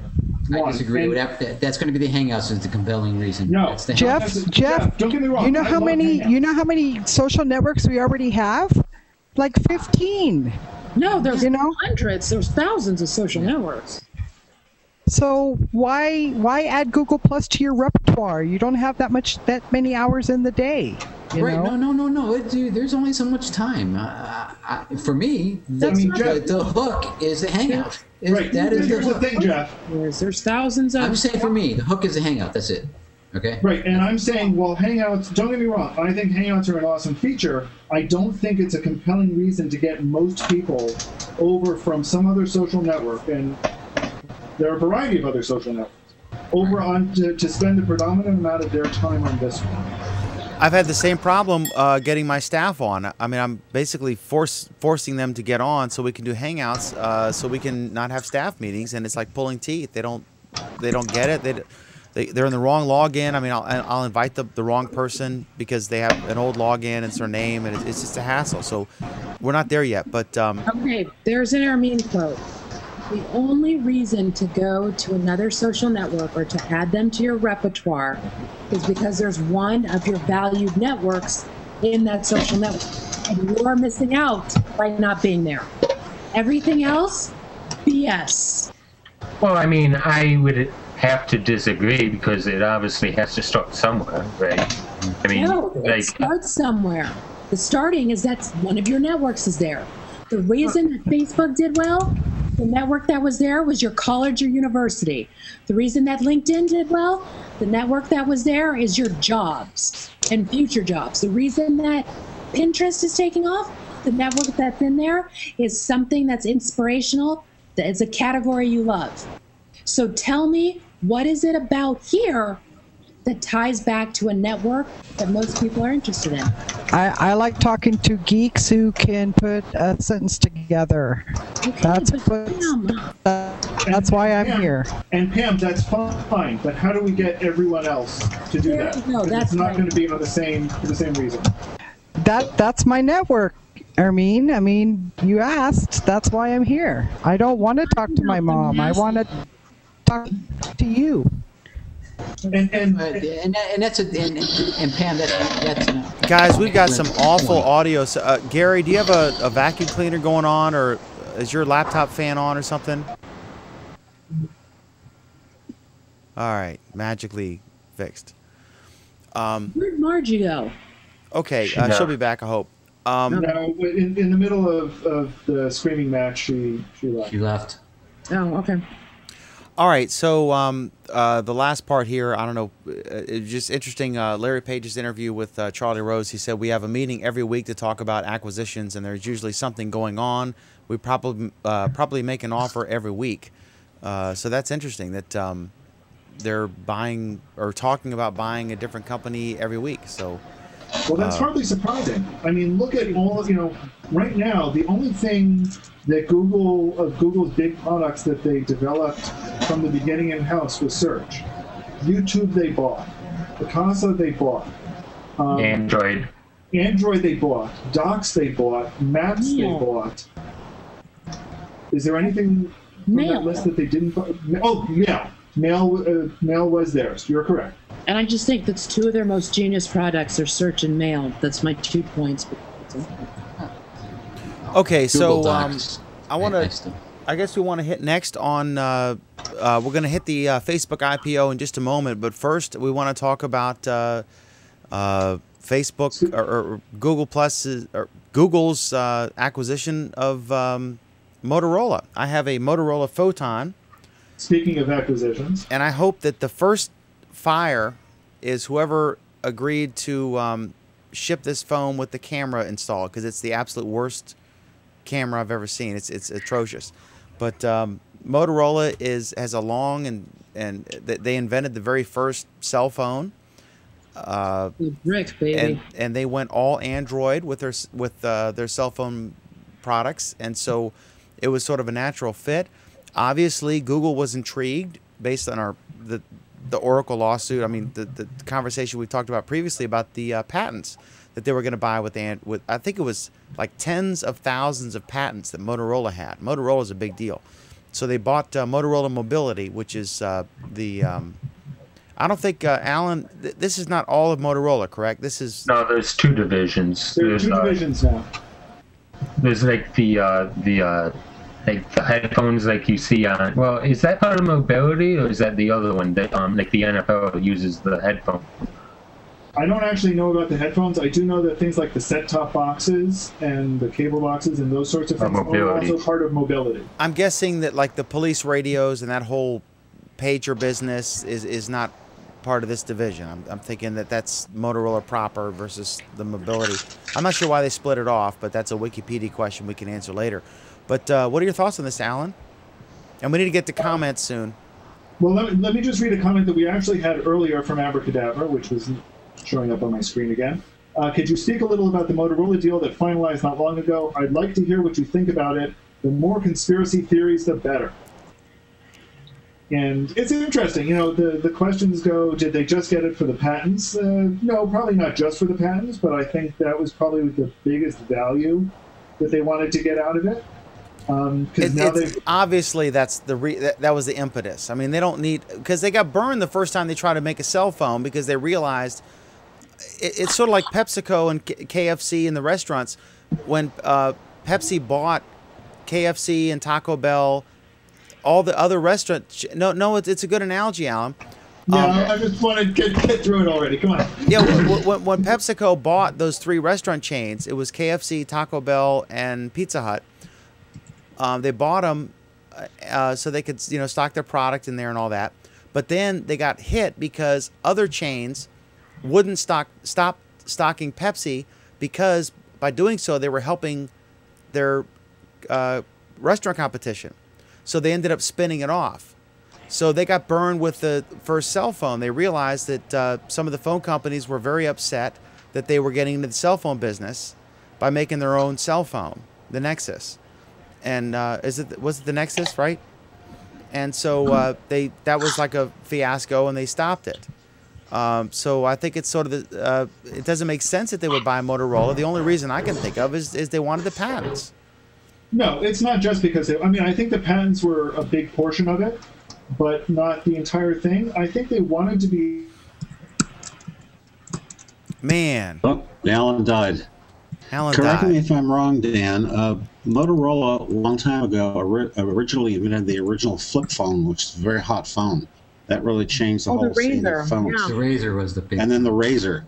So they had some very good early developments, and they kind of died out on the phone business. Yeah, they actually created the first cell phone. They were the original inventor of the cell phone. They made the first one. I don't know if they invented it or just built the first one and marketed it. But Ermine, I mean, is this all? If they didn't have tens of thousands of patents, they would not have bought Motorola. Correct, Ermine? I agree. Yeah, I agree too. And and all it's going to do is just make the viability of Motorola to last even longer in the cell phone market. They'll have a leg up on everybody else on the Android operating system and integrate it tightly. And it's also could be a way of them looking at Apple iOS versus hardware and software combined. And that maybe this is their way of tightly weaving the operating system with the hardware. The other thing I like about it. Oh, go ahead. No, go ahead, Ermine. The other thing I like about it with Google, and this is why I think their stock price might also be high here, they're starting to sell a physical product. What? They're getting in the real world. They're actually creating something tangible. Facebook isn't quite yet. Yeah, they're coming out the Google tablet. I like that. Yeah, I like it a lot. And Motorola was a quality company, and they bought a quality company who had a lot of patents. And you know what? The truth is it was probably cheaper for them to buy Motorola than to fight it in court. Well, I don't think that there was ever any real concern that Google would have to fight Motorola in court. Oh, I disagree with you. Motorola, they were going to duke it out with. No, well, I mean, I don't want to get into that. But, no, I think Anthony's right because they are using their patents. I mean, their Motorola went all Android. They're in bed with Google, and they wanted the patents as a war chest against other companies like this Oracle thing, because you're not going to sue Google if they can sue you back because you're violating their patents. It's a big incestuous thing. This is very true, and that's one side of the fence. The other thing that you have to keep in mind is Google was trying to keep the patents away from the competition so that Microsoft wouldn't buy the Motorola and use those patents against Google, or that way Apple wouldn't buy Motorola and use the patents against Google. So, I mean, it keeps on coming back to the patents, but I don't think that people are necessarily grasping why the patents are so important. They're not important to be used offensively, they're important to be used defensively. And we keep saying that it's about the patents. I really do think it's more than just the patents. Sure. I think Google having a hardware manufacturer in their pocket gives them a little more leverage with some of the other hardware manufacturers. That's what we said. And it also gives them engineers that know how to work with hardware. That's an excellent point. Android can be better integrated with not Motorola hardware specifically, but all hardware. Right, exactly. Phones, tablets, computers, whatever. Yeah. Well, and I think that's it. I think the other thing is, we know Google's been talking about Google TV and Google set-top boxes for a long time. So has Apple. So have other companies. Here's Google now saying, "Hey, we now have a manufacturer who's been doing this for decades." Yep. So they now have kind of, I wouldn't say a leg up, but they now have a great way to go to companies like Logitech, who got burned on the review, and say, "Look, we're going to come out with this box. We think it's going to be a good box. If you're not going to do it for us, we're going to have to do it ourselves." And okay, Alan, let me read a paragraph from Motorola. Let me read a paragraph from Motorola.com. This is from 2011, January 2011. As of January 2011, Motorola will own approximately 24,500 patents and patent applications worldwide These include substantially all of the patents unique to mobile devices and home businesses. Our patent portfolio generally relates to wireless, audio, video, security, user interface, and product design, along with applications and services related to our products. Our mobile devices business segment will have approximately 14,600 granted patents and 6,700 pending patents applications worldwide. Our patent portfolio includes numerous patents related to various industry standards, including 2G, 3G, 4G, H.264, MPEG-4, 802.11, Open Mobile Alliance, and near-field communications, etc., etc. So currently, Motorola makes my cable box, my DVR, my internet router, and 2 of my phones. So, they're in everything. They're in everything. I mean, talk about an incumbent advantage, early adopter advantage, right? They invented the cell phone. So I think that was obviously what draw. That's not an incumbent advantage when you're at a business. Say again. It's not an incumbent advantage when what? When you're out of business. They're not out of business. They're. Oh, I see what you're saying. Yeah. Did they? Were they actively selling? They were into bankruptcy. Yeah, it's not bankruptcy, but they themselves positioned for a takeover, for a buyout. That's not a good spot to be in. They had some misses.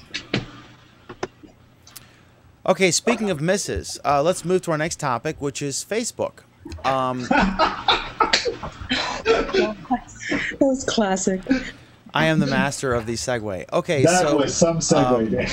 Yeah, it's the editor in me. Okay, so Facebook had Alan had a little IPO this week or last week or whatever, and they sold their shares for the low price of $38, quite a bargain. And so what happened was that in the back rooms, they made an adjustment about their earnings forecast because so many people who don't have a computer, or either they don't have a computer and they're using Facebook. I know a lot of people, some of my staff, one of my sales ladies does not have a computer at home. And so she only uses Facebook on her mobile phone. And so we're seeing more of that. And Facebook, I'm trying to figure out where that echo is coming from. Do we know? I think it's on. I'll hit mute. 1 2 1 2. I apologize. 1 2. I'm getting it from. I think we cleared it. From Mark. Okay, good. All right. So anyway, so they downgraded their forecast because they're making less revenue as more people migrate from the desktop version of Facebook to the mobile version of Facebook, because obviously there's less real estate and you know, there's just not enough ad opportunities compared to the desktop version, where obviously Zuckerberg is the master at, you know, doing all sorts of ads. So anyway, it started out as this fiasco on NASDAQ.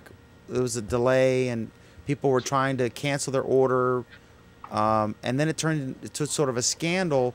And Henry Blodgett from Business Insider did a great write-up on this about how Facebook had apparently the bank had told the big institutional investors that there was going to be a downgrade in their earnings potential, but that didn't filter down to Joe Sixpack, who might be buying 100 or 1,000 shares or something with his retirement money.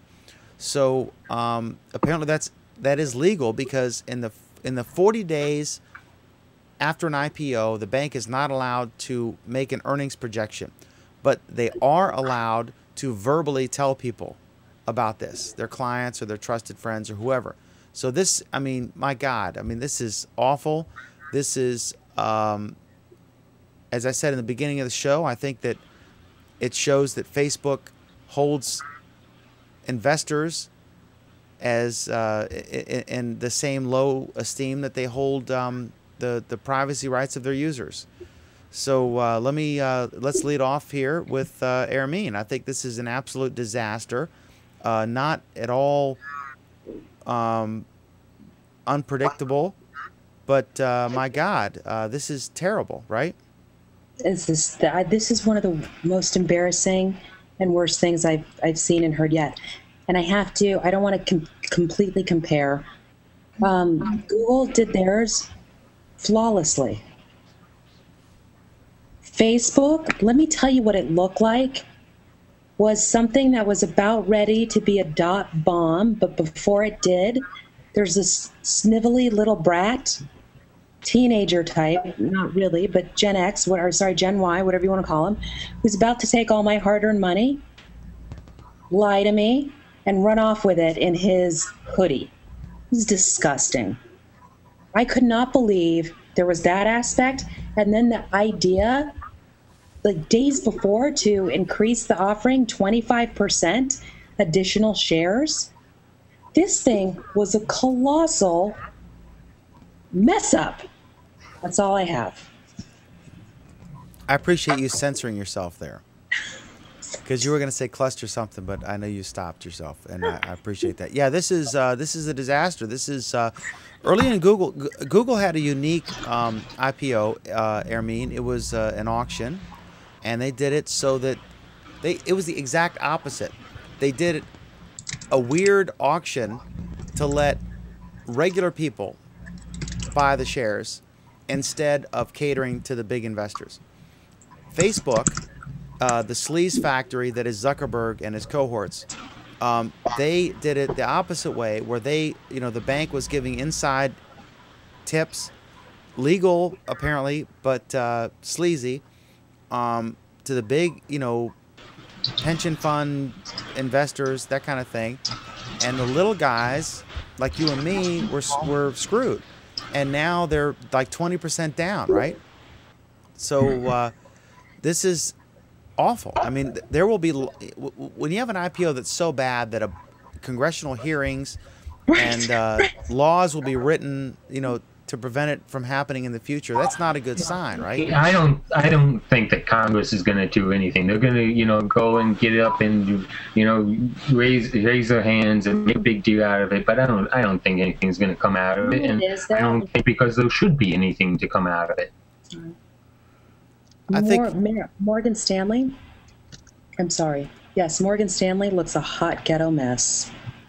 I don't understand how they're allowed. They're not allowed to make any profit projections for 40 days, but they're allowed, Ermine, to, I use the term, warn the big investors. Well, here's the thing, Dan, as I understand, VentureBeat.com published a really good article today, kind of going step by step through everything that happened leading up to it and where the mistakes were made, and they kind of point out where the likely trying to think of the right way to put this. Where the likely culprit, litigious point is. Okay.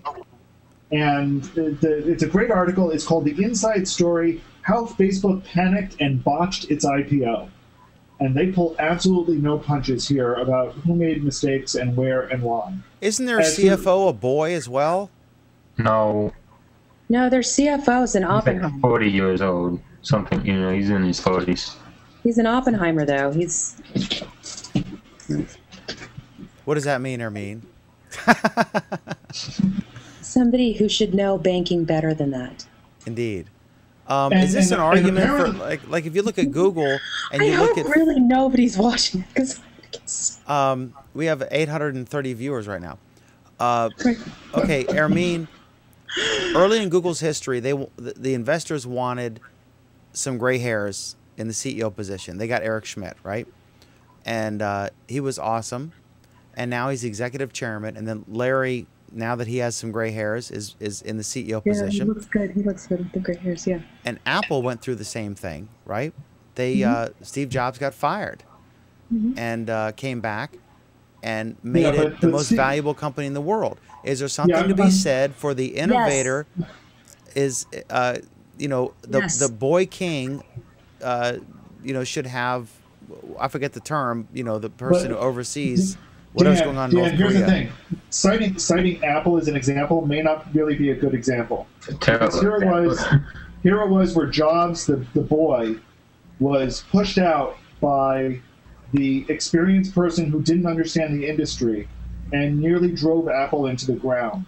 And it was only because Steve Jobs, the adult, came in and pulled them out. Now, that's that not could be, fair.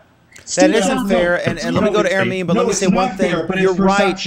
You're right. Perception, and that's how the myth of Steve Jobs is currently playing out on Wall Street. But okay, but I'm gonna go to Aramin, but okay, that doesn't mean just because Scully was not competent doesn't mean that Jobs was right at that age. Yes. To do it. No, they didn't have a good replacement. That doesn't mean that Jobs could have in his 20s, you know, done what he did. I agree with in that, his and you 50s. agree with that. But here's the thing: right now on Wall Street, there is or may be this perception of the tech genius can run a company, and the stereotype for that is Steve Jobs. Now, it may be that Zuck leveraged that image. He said, hey, Jobs was brilliant. Look at me. I'm even more brilliant. Therefore, I should be CEO. Now, you could say that's a mistake, and certainly I think that's a mistake. But that's what was sold to Wall Street. And apparently Wall Street bought into it.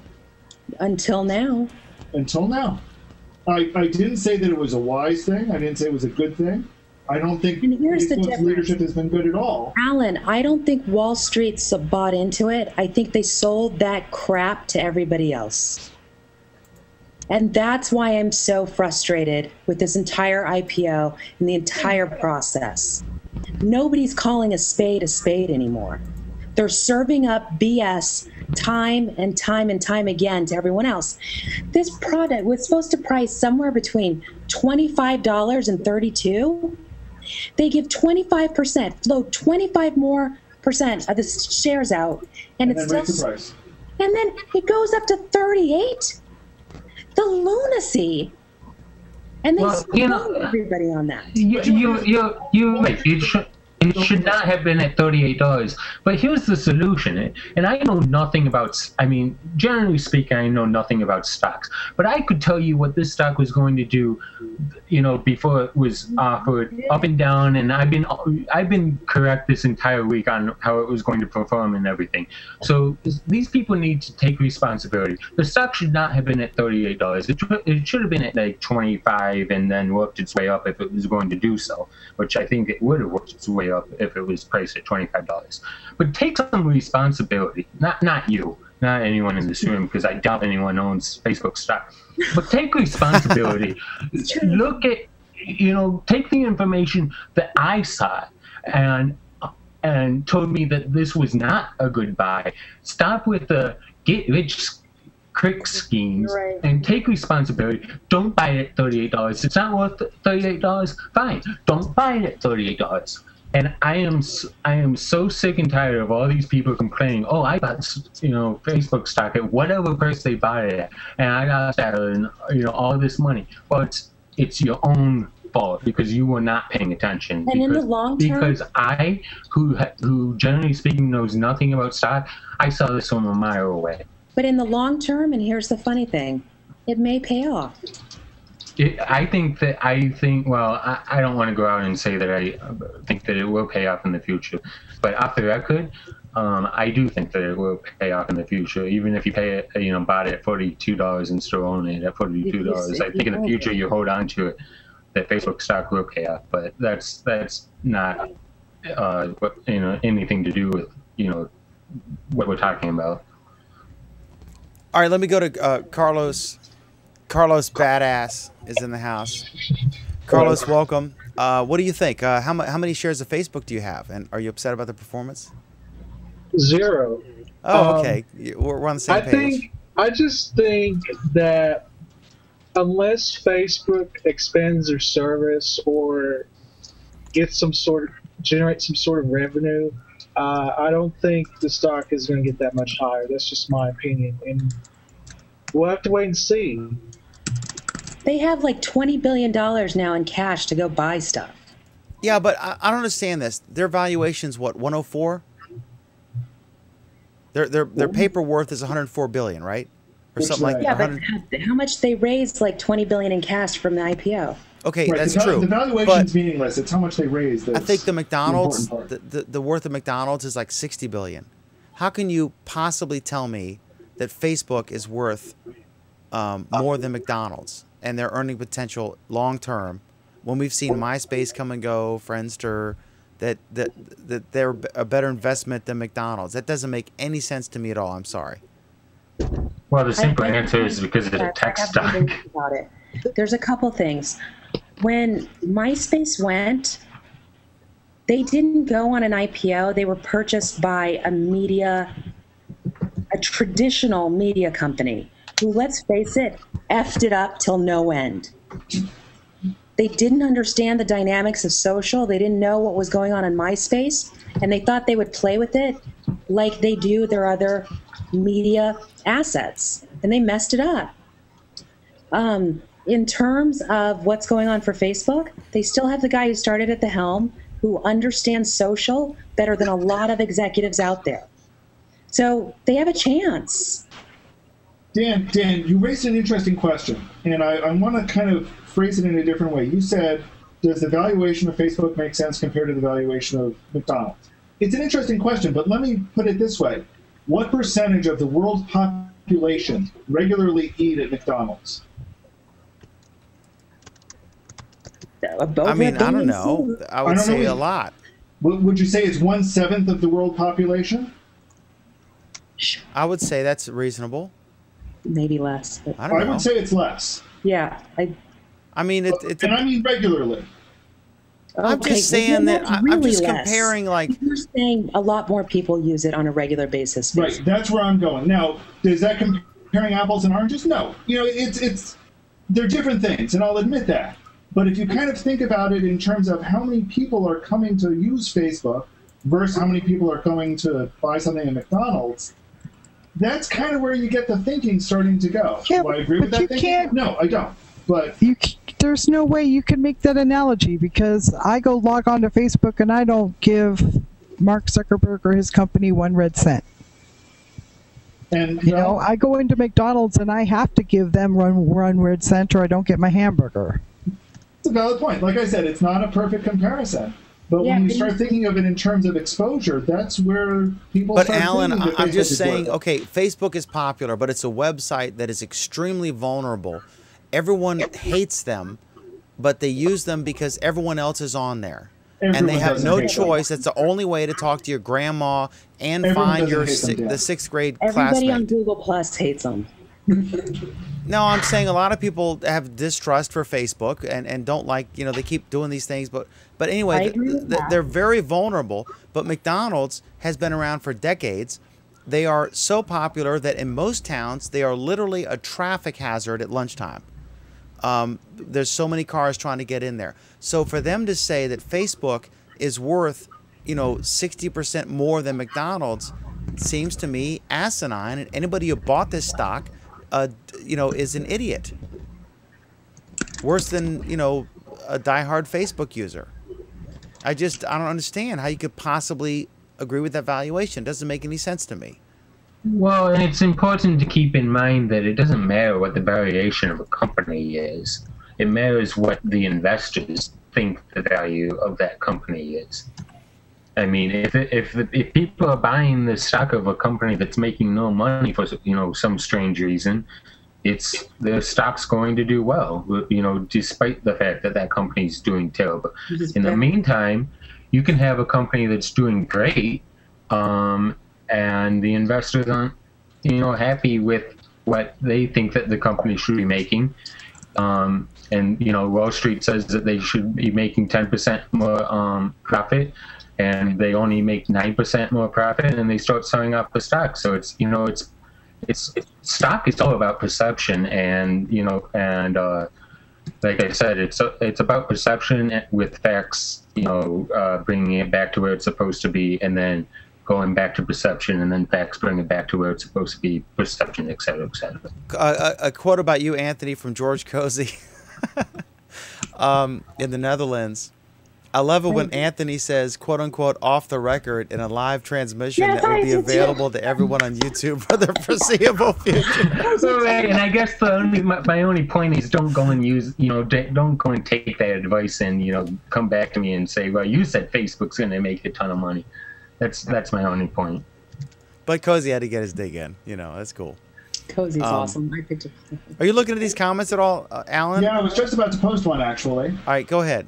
And I'm trying to, from our pal Rufus, let's not be mean. They aren't idiots. And I assume he's referring to the stockholders and the people who went and purchased Facebook in this case. They are misinformed. They are buying what they think they know, which isn't always good advice. And there it finally shows up on my screen. Well, does that mean that they're idiots for listening to the Wall Street and quote unquote professionals, or exactly where does that fall? I mean, I think people who invested in Facebook, and I'll say people who invested in a company like Netscape once upon a time, and people who invested in Google invest in them because they have a personal relationship with the company. And in a lot of cases, that personal relationship tends to trump what the business sense should be telling them. And that's what I think happened a lot in this case. What does that mean? What personal relationship? What personal relationship do people have with Facebook? Oh, that's what you're referring, because when I hear some of the biggest, baddest Warren Buffetts, those types talk about buying companies, the number one thing they look at is their leadership team. Or about their personal relationship with the company. Sorry, I had a lot of background noise there. No, I mean in this case, why individual investors would buy something like Facebook or Google or Netscape. The real problem for me, there was a problem with the individual investors. That's unfortunate, but there was some institutional investors that got hit pretty hard too. Well, I think the institutional investors bought, a lot of the market, and I think Anthony was criticizing this earlier this week, the market is made up of people doing investing. And these people do not always look at the numbers. Most of them, well, I won't say most of them, there are a sizable number of them who probably couldn't add 2 + 2 without their analysts doing the math for them. They're reacting, they think they're experts in the market because they understand how the market moves. And it doesn't, they see the market is not moving on numbers. They see the market is moving based on how people react to something. They look at Facebook, they say, hey, everyone's talking about Facebook. That's got to be a good buy, right? Right?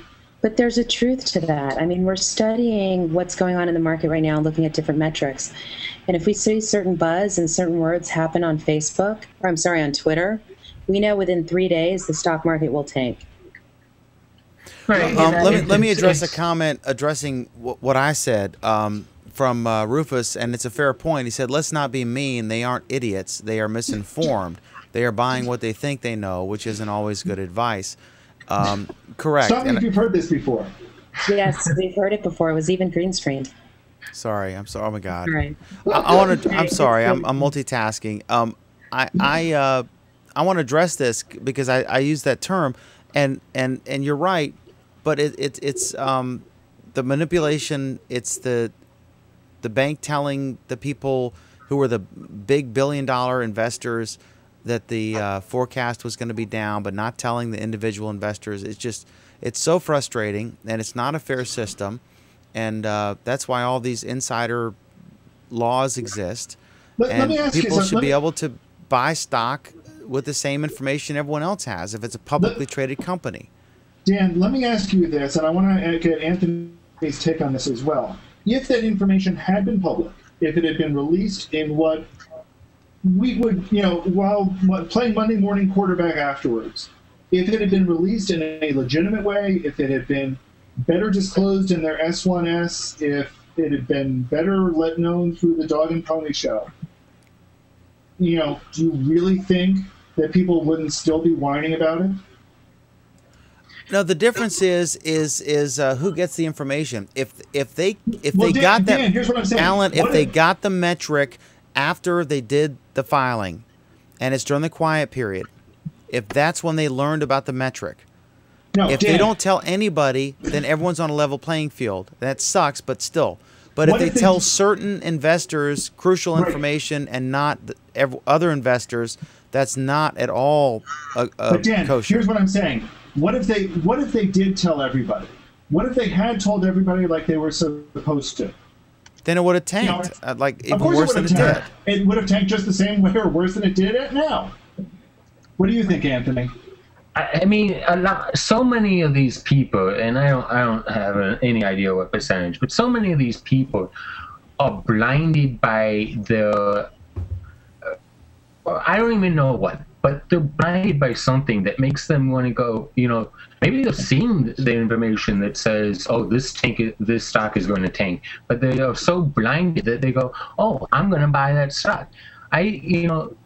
I was watching whatever news network I was watching on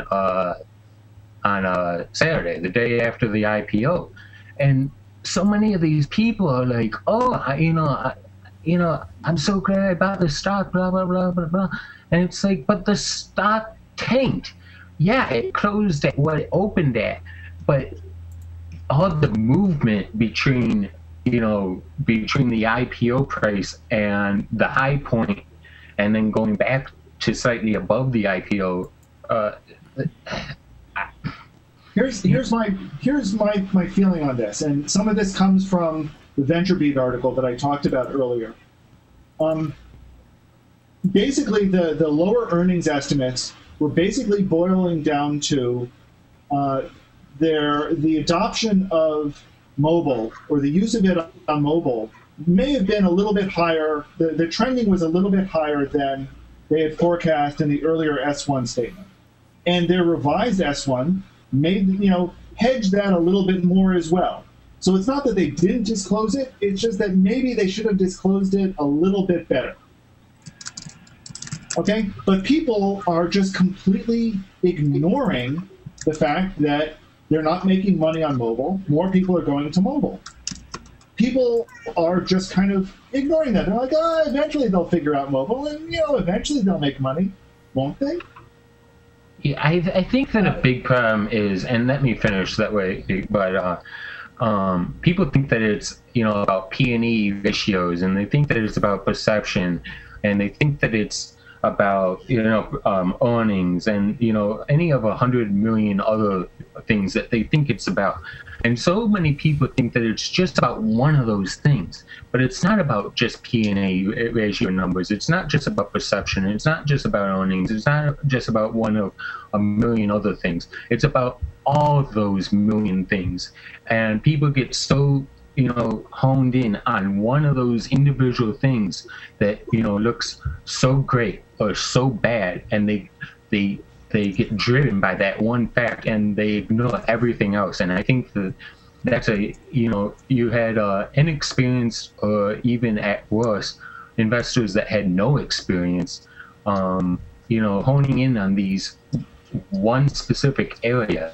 And I think that's what hurt them a lot. And now that you're back to investors, to a week later, that all the inexperienced ones are either out, or they're going to stay where they are with what stock they did buy at Facebook.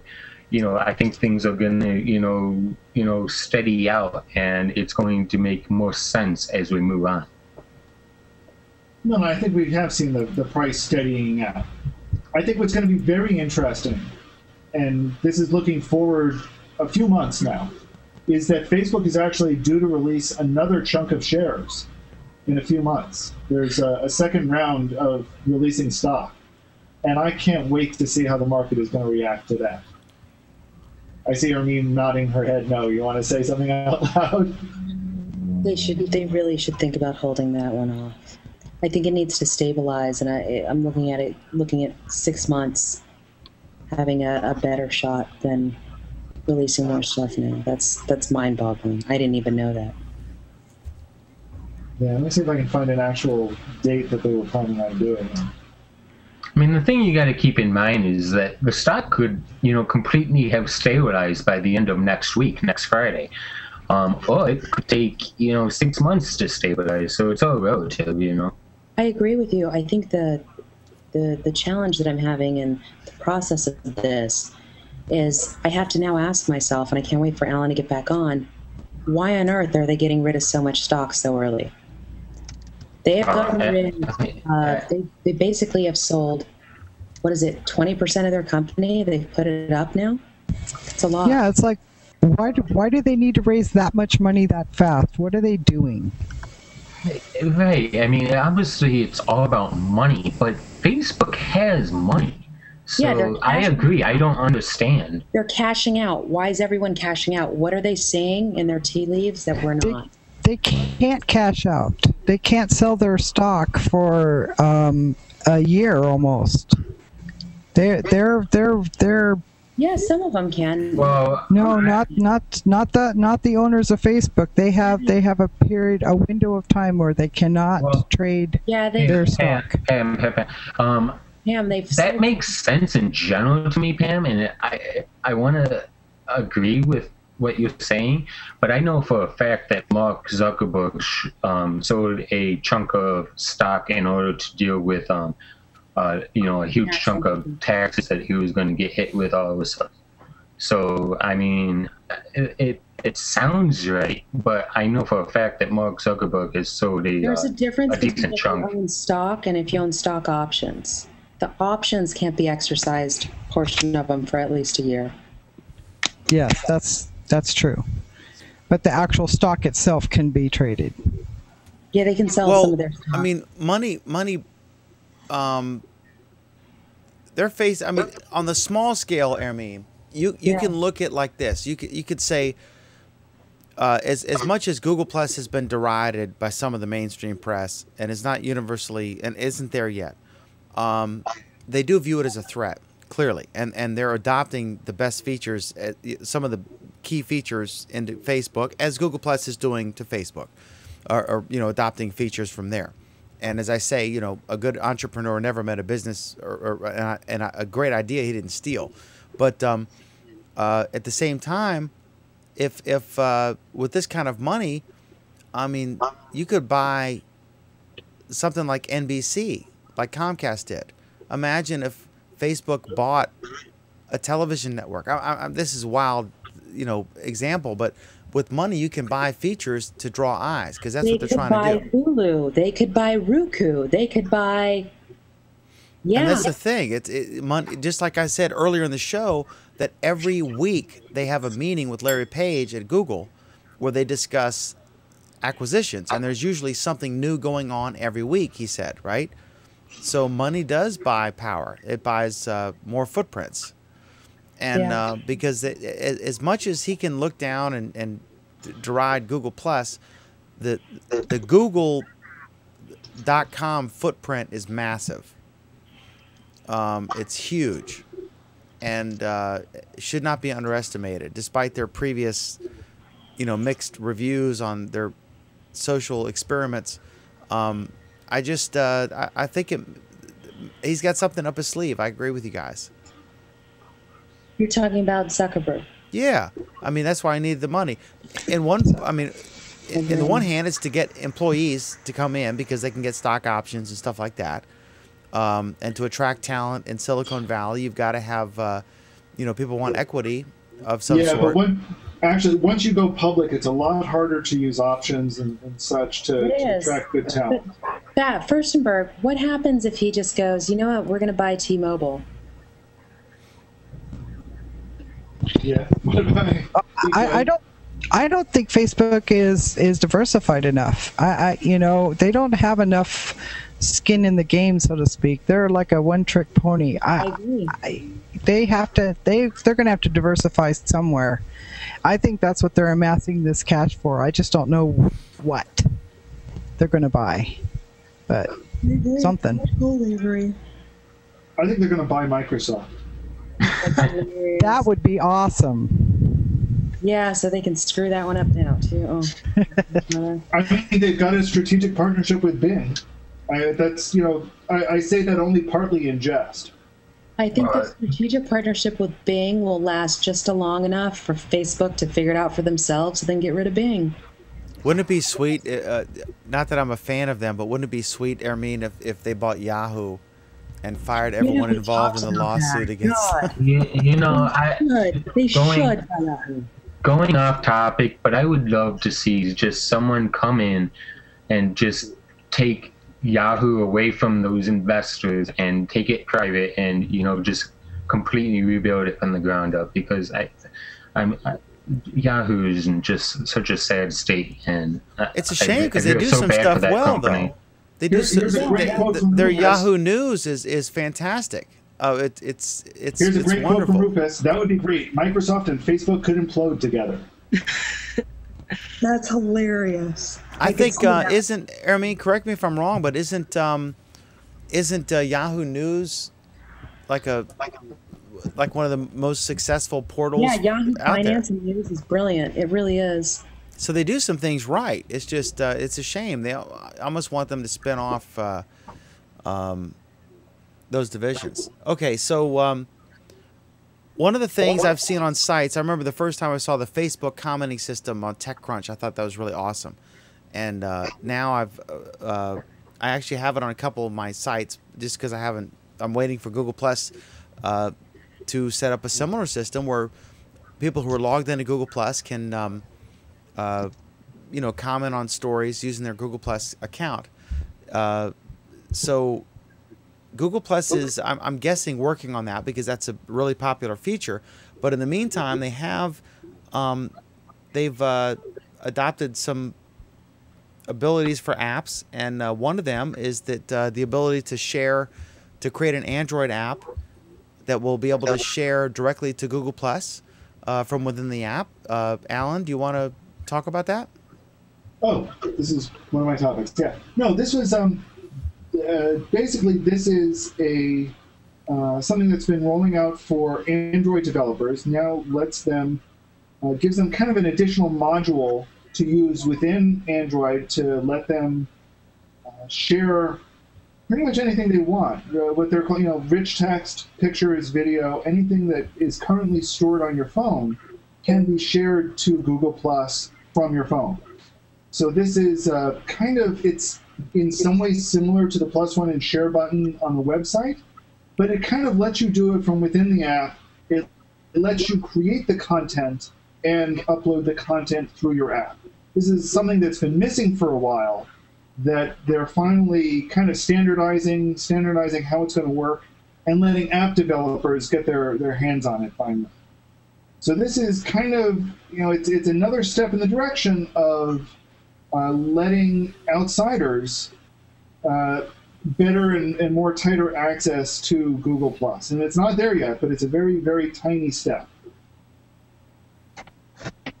And part of this is that there have been a ton of apps that have grown up around Twitter and Facebook that have been able to do this for ages. And this is finally the first time that we're seeing Google letting this kind of access inside Google+. So, it's not the be-all and end-all, but it's a good next step. And I really don't think we need to talk too much more about this. Do you think that at some point they'll have a commenting system similar to what you see on TechCrunch? No, we talked about the rumors about this a couple of weeks ago, and I think it would be interesting. And I think if Google did it well, it would be awesome. And I think the chance of Google doing it well right out of the gate is pretty low. And if they don't do it well right out of the gate, I think they're going to get a lot of bad press about it. I think I think it's a huge, glaring mistake, Alan, that they have not yet done that, because it is one of many huge glaring mistakes. Here's the deal. Do you remember that famous post when it wasn't actually from Tom Anderson, but someone posted a picture, two pictures. Tom Anderson posted the exact same thing on Facebook and on Google+. And on Facebook, the comments were like, lols, will you marry me? I love you, Tom. And on Google+, it was like, yeah, I heard the same argument on NPR, and I was analyzing it. And it was just a dramatic difference that illustrated the moronic comments you get on Facebook and the intelligent, insightful comments you get on Google+, and they were side by side. That was a famous post. And I think if they had a commenting system, indeed, some from our panel, But just kidding. Oleg's not here tonight. That's not being fair. But the thing is, if they're missing the boat, because if they had the Google Plus commenting system, imagine if you had the Facebook comments and then the Google Plus comments on sites like TechCrunch and sites like Food Network or wherever, and people could, they're looking at mainstream content on a mainstream website, and then they can look down and see what people on Facebook are saying, what people in the WordPress built-in commenting system are saying, what people on Google Plus are saying, and they might be drawn in. Here's what it comes down to. Why would I, as a site owner, want to install the Google Plus commenting system in addition to or instead of the Facebook commenting system? Absolutely, you should do that, because you want to be as easy for people as possible to engage. Look at what Gawker's doing. Gawker has shifted their entire revenue model to the commenting stream. Gawker has shifted their entire revenue model to the commenting stream, Alan. Alan and Dan, yes, you guys, you wouldn't do that. In the future, somebody will come out with a third-party application that takes comments from Google, Twitter, Plus, Facebook, and puts it. It's not the same. Discuss has that now. They already do. Yeah. Discuss has that now, and it's not the same as being able to choose which platform, which profile you want associated with the comment. Like if you went to a site, you would look at the Facebook one. You're logged into Facebook. You're logged into Google Plus. So when you're there, you can live comment in either persona, and you would have to choose, right? So right. I think it makes sense to offer multiple ways for people to quickly and easily comment using the platform of their choice, and at the same time it will share that comment on their stream optionally, right? Again, the right API, which is elusive.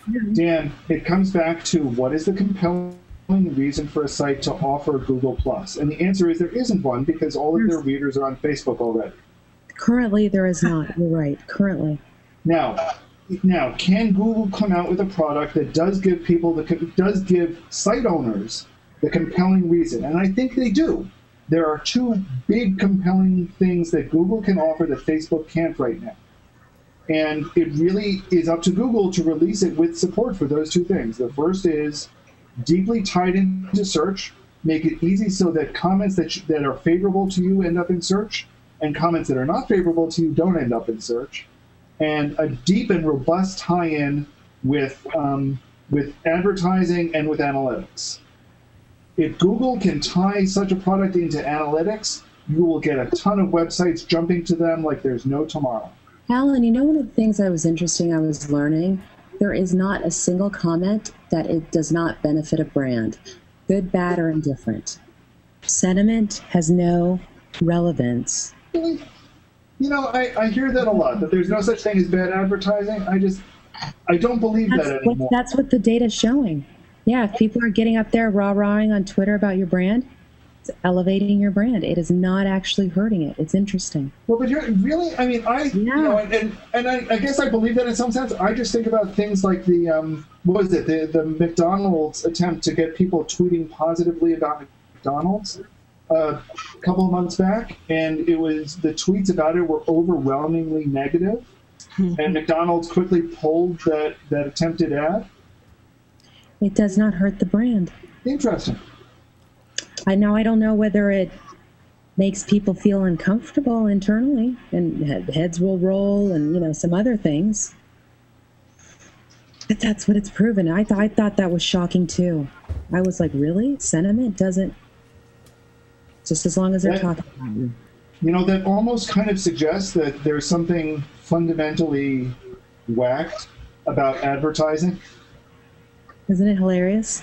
I still say that Facebook or Google Plus should implement a Google Plus commenting system available, embeddable, just like Facebook's, because they're missing the boat. It's crazy not to. In a WordPress environment where most blogs are on WordPress, you can easily embed multiple ones. And right now, sites that are so influential. Why would you? What do you mean? You're so big on that. I don't understand. Why don't you just choose one brand, one company to do it that embeds all of them? because it's not as seamless. I mean, I want to well, then have them do it more seamless. like if you go to Romanesco, okay, Ermine, if you go to Romanesco, let's go JimRomanesco.com. For anyone watching, I'm going to say Jim Romanesco. Jim ROMENESKO. Jim Romanesco. He is a wonderful formerly with a Pointer Institute. I'll paste it in the chat, or I can't. It's Jim Romanesco. Can someone paste it in the chat? Jim Romanesco, ROMENESKO.com. He is a absolutely wonderful blogger. And if you, oh wow, if you go to any of his posts, I'm just gonna pick the top post here about the Times Picayune. If you look at the bottom, he's got the Facebook comment feature, and then well, see, now he's changed it apparently, so now I'm wasting everyone's time by pointing this out. I'm trying to see, because he had the WordPress comment.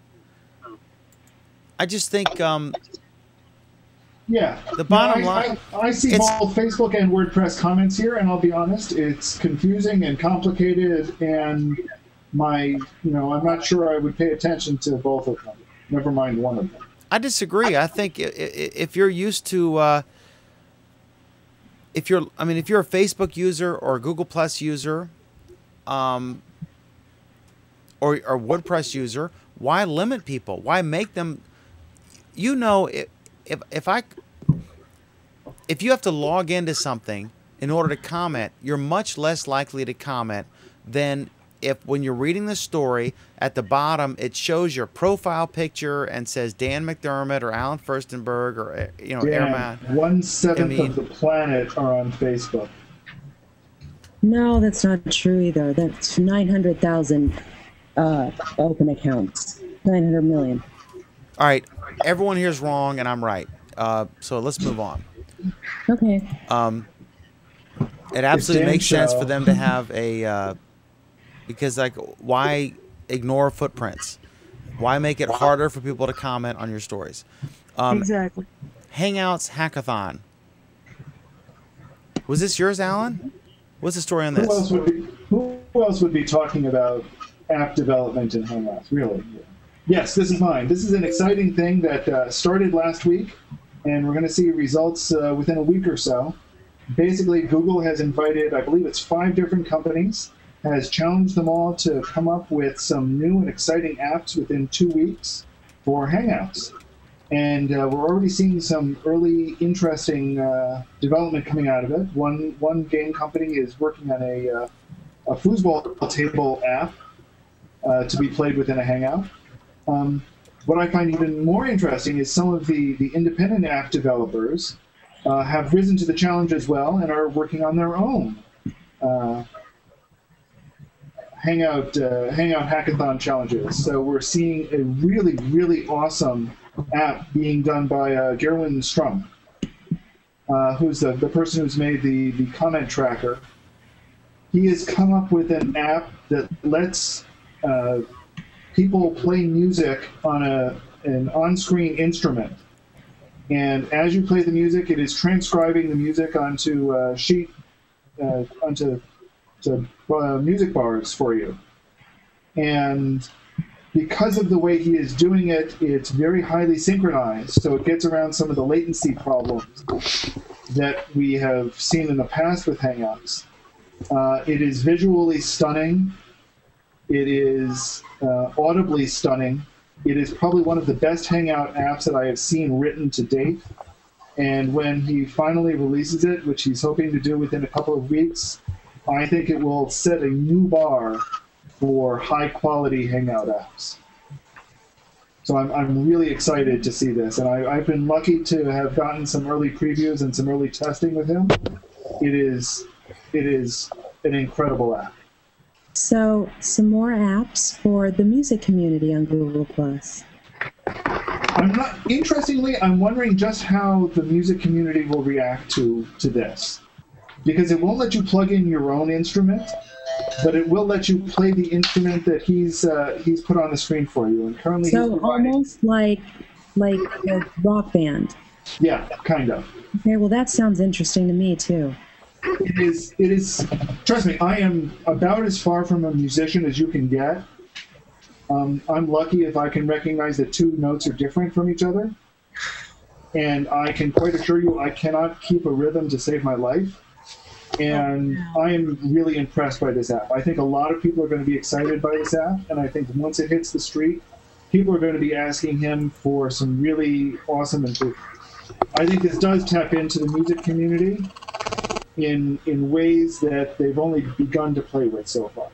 So I'm excited for it. That it taps into the general market. I think it will. Because that's what I'm looking for. I'm looking for just stupid, silly apps that teenagers go, whoa, this app tells me if he really likes me or not.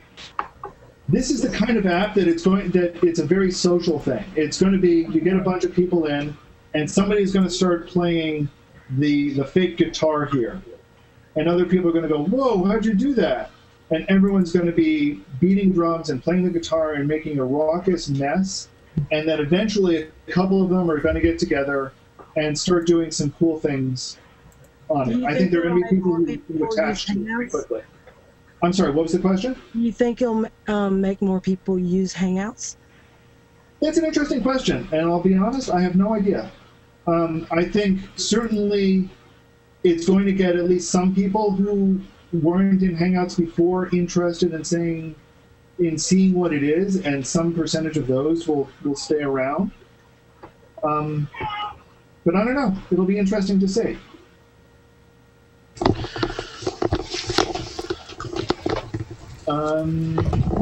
Okay, so we've got... what's the next topic, Alan? I'm trying to invite someone, and so I've switched to my screen. The next topic starts wrapping things up. I wanted to... We had some interesting comments in our internal chat. Margie, you want to repeat your question to me? Which one? That you asked about 10, 15 minutes ago about Facebook again. Yeah. There's a lot going around today that said that Facebook is thinking early in buying Opera browser, and I'm like, if you play with Opera, you already know that Opera has a lot of web apps and stuff that they can tie into. So Facebook wants to get into the browser market, and I really don't want them to touch Opera. My only browser I go to, like when all else fails, I'm like, I don't want to deal with Facebook in my Opera. Opera is so nice and clean. Doesn't need Facebook integrated all into it. I think, and you raised that as a question to me, what do I think of it? I think it's an interesting prospect. It's also, it's interesting that now it seems like everybody is trying to get their own browser, because for some reason they think that if you control the browser, you control something. Who knows what? This is the same week that we saw Yahoo launch their own browser, or their own modifications to Chrome, and utterly mess up the release. They made a really big hype about it and then pulled it within 24 hours because of some really, really bad security mistakes that they made. So I think it's an interesting move on Facebook's part. It probably isn't even a stupid move on Facebook's part. They're going to track you everywhere. Oh my God, Yeah, well, they're tracking you everywhere now anyway, so... It was even more. I was like, oh gosh. I don't hate Facebook. I used to like Facebook before what did they call it? The seamless, whatever. Frictionless sharing is the word I think. I agree with you. Frictionless sharing, when that came out, that is when he just went too far. I'm like, if only Mark would listen to his users. He doesn't do that. He doesn't. He doesn't, and that's why I love Google Plus, because from the first couple weeks of being on Google Plus, the photo manager paid attention when I had an issue. I told Natalie about chiming in, hey, check it out, check out some of the features. They brought a lot of the UI over here. Actually, one of the features, but they do listen. But on Facebook, they just don't care. We hated timeline. They didn't care. and they throw in Pinterest and everything else into it.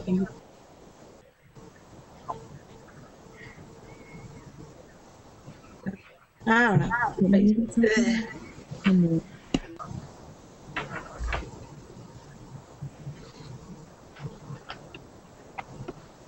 Hey, Dan. All right, we lost Alan, I see. Yeah. All right. Massive echo. I'm not sure where that's coming from Mike. I think, yeah.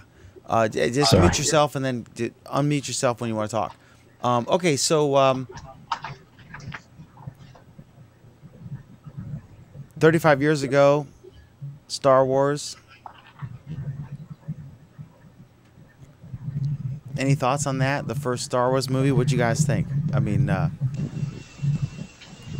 it was really 35 years ago. Yep, we're not spring chickens anymore, Pam. Crap, that was 9 years old. I wasn't even born yet. I remember seeing it in the theater and being amazed. That's great. Anthony's just wondering what we're talking about. I stood in line for like 8 hours. I stood in line for 8 hours to see that movie. Oh, wow. I remember watching James Earl Jones in an interview on CNN, or something. It wasn't on CNN because he said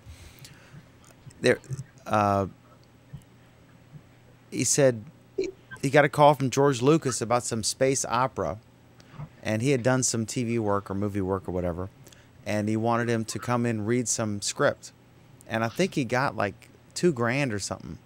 I mean, it was I don't know if that's accurate, but it's a low amount of money just to read, you know, they won't get away this time, and Darth Vader stuff. And so he sat and read this crazy script for this costumed character that he wouldn't actually physically play. He just was in a studio, an audio studio. And his comment was, well, I got paid and left happy. But it was a couple grand, and then it became Darth Vader, which was just, my God. I'm sure he made more money in subsequent credited movies. For it. Huh?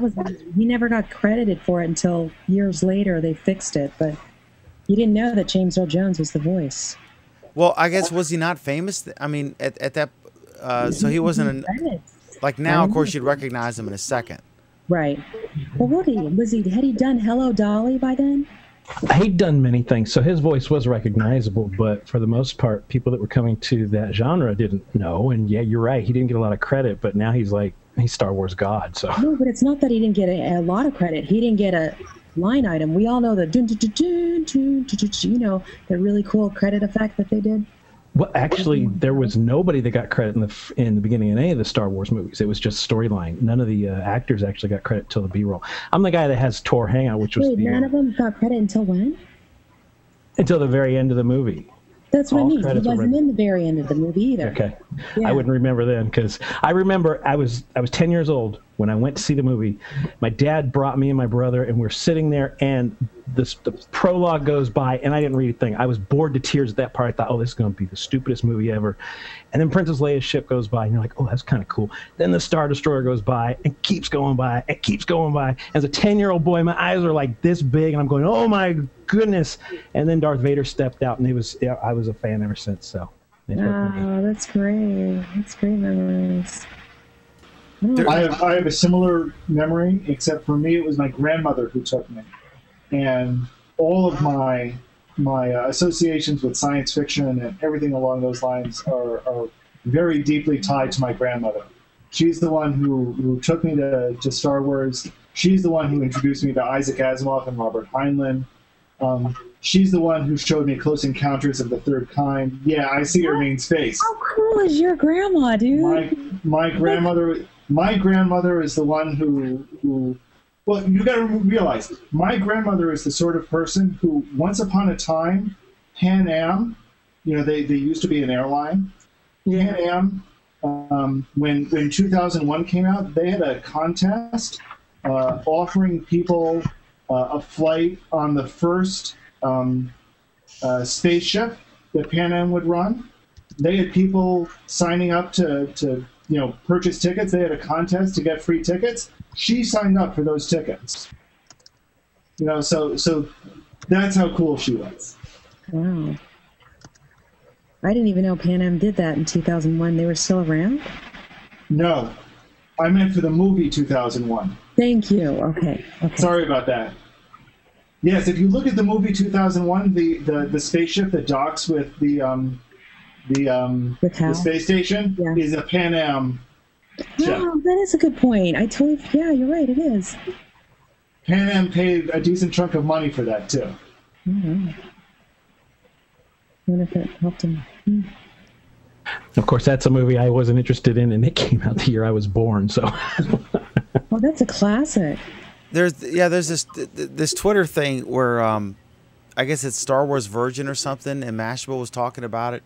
But I guess there was some person who was watching it for the first time, and we could all gauge the reaction. I think that's neat. Yeah, it was. I mean, it's great. It was this crazy idea that worked, and well, it stood the test of time too. That's what's compelling about those movies. You can still watch them today and be just as entertained. Maybe not the second or the original or whatever they're calling it, the first trilogy. Except for Jar Jar Binks, I wasn't a big. Oh, the first trilogy, 4, 5, and 6. That's the best. Yes. Oh, the first trilogy is the terrible. original. Stop it.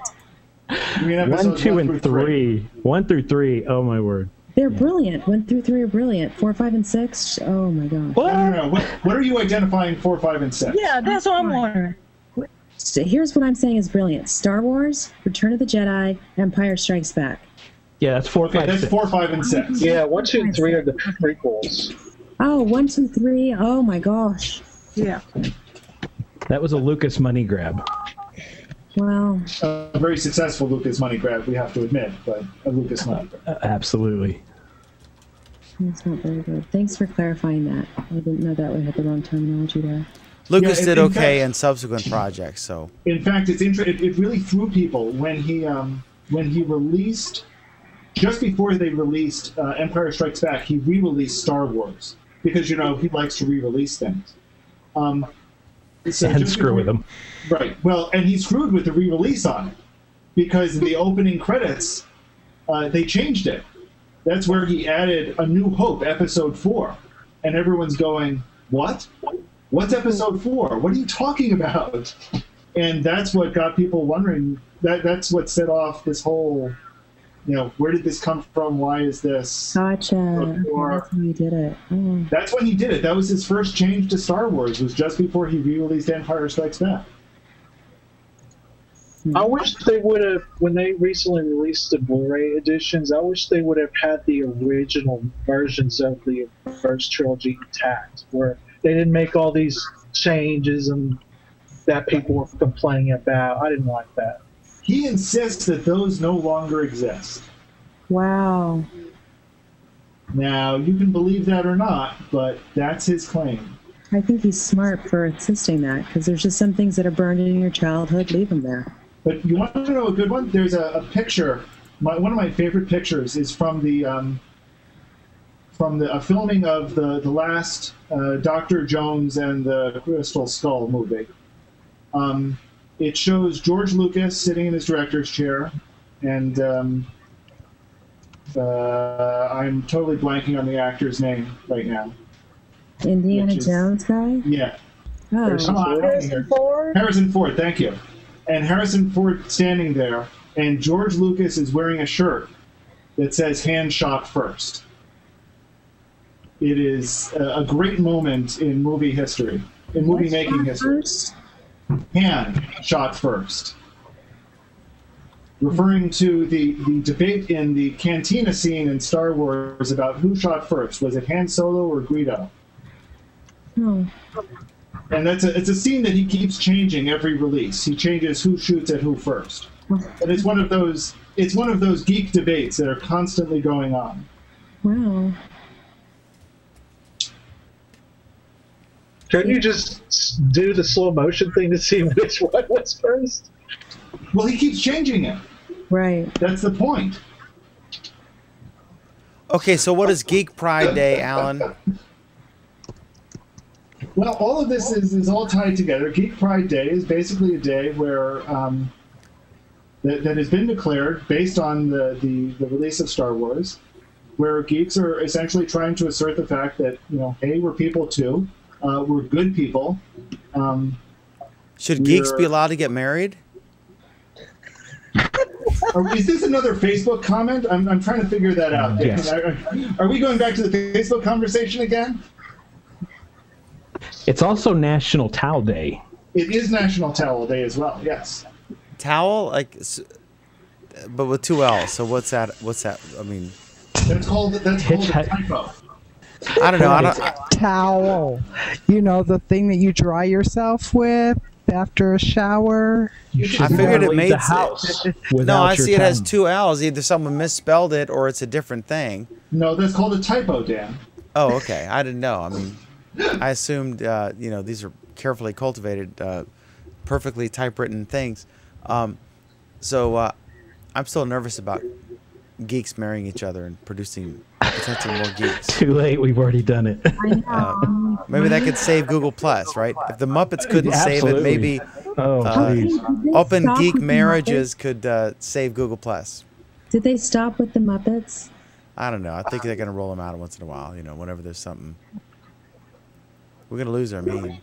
Oh, well, Towel Day is a tip of the hat to Douglas Adams and the Hitchhiker's Guide to the Galaxy book series. In that series, the best thing to do is don't panic, first of all, and always have your towel. So that's why today is National Towel Day. That's awesome. International. What is it? Well, why internet? What's today's date? The 24th? It is the 25th of May. The 25th of May, but that's not why it's been declared Towel Day.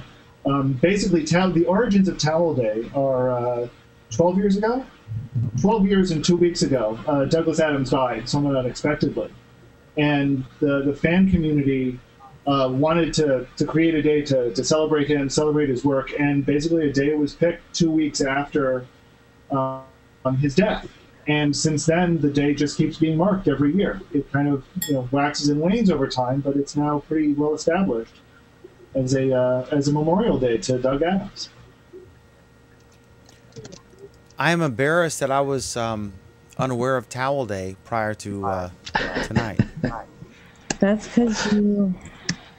We need to update your geek credentials, Dan. I know. I'm losing some geek street cred tonight, and publicly, I might add. Any credibility? Pam, any final thoughts on this wonderful Google Plus week? Oh, I thought you were going to say final thoughts on Towel Day.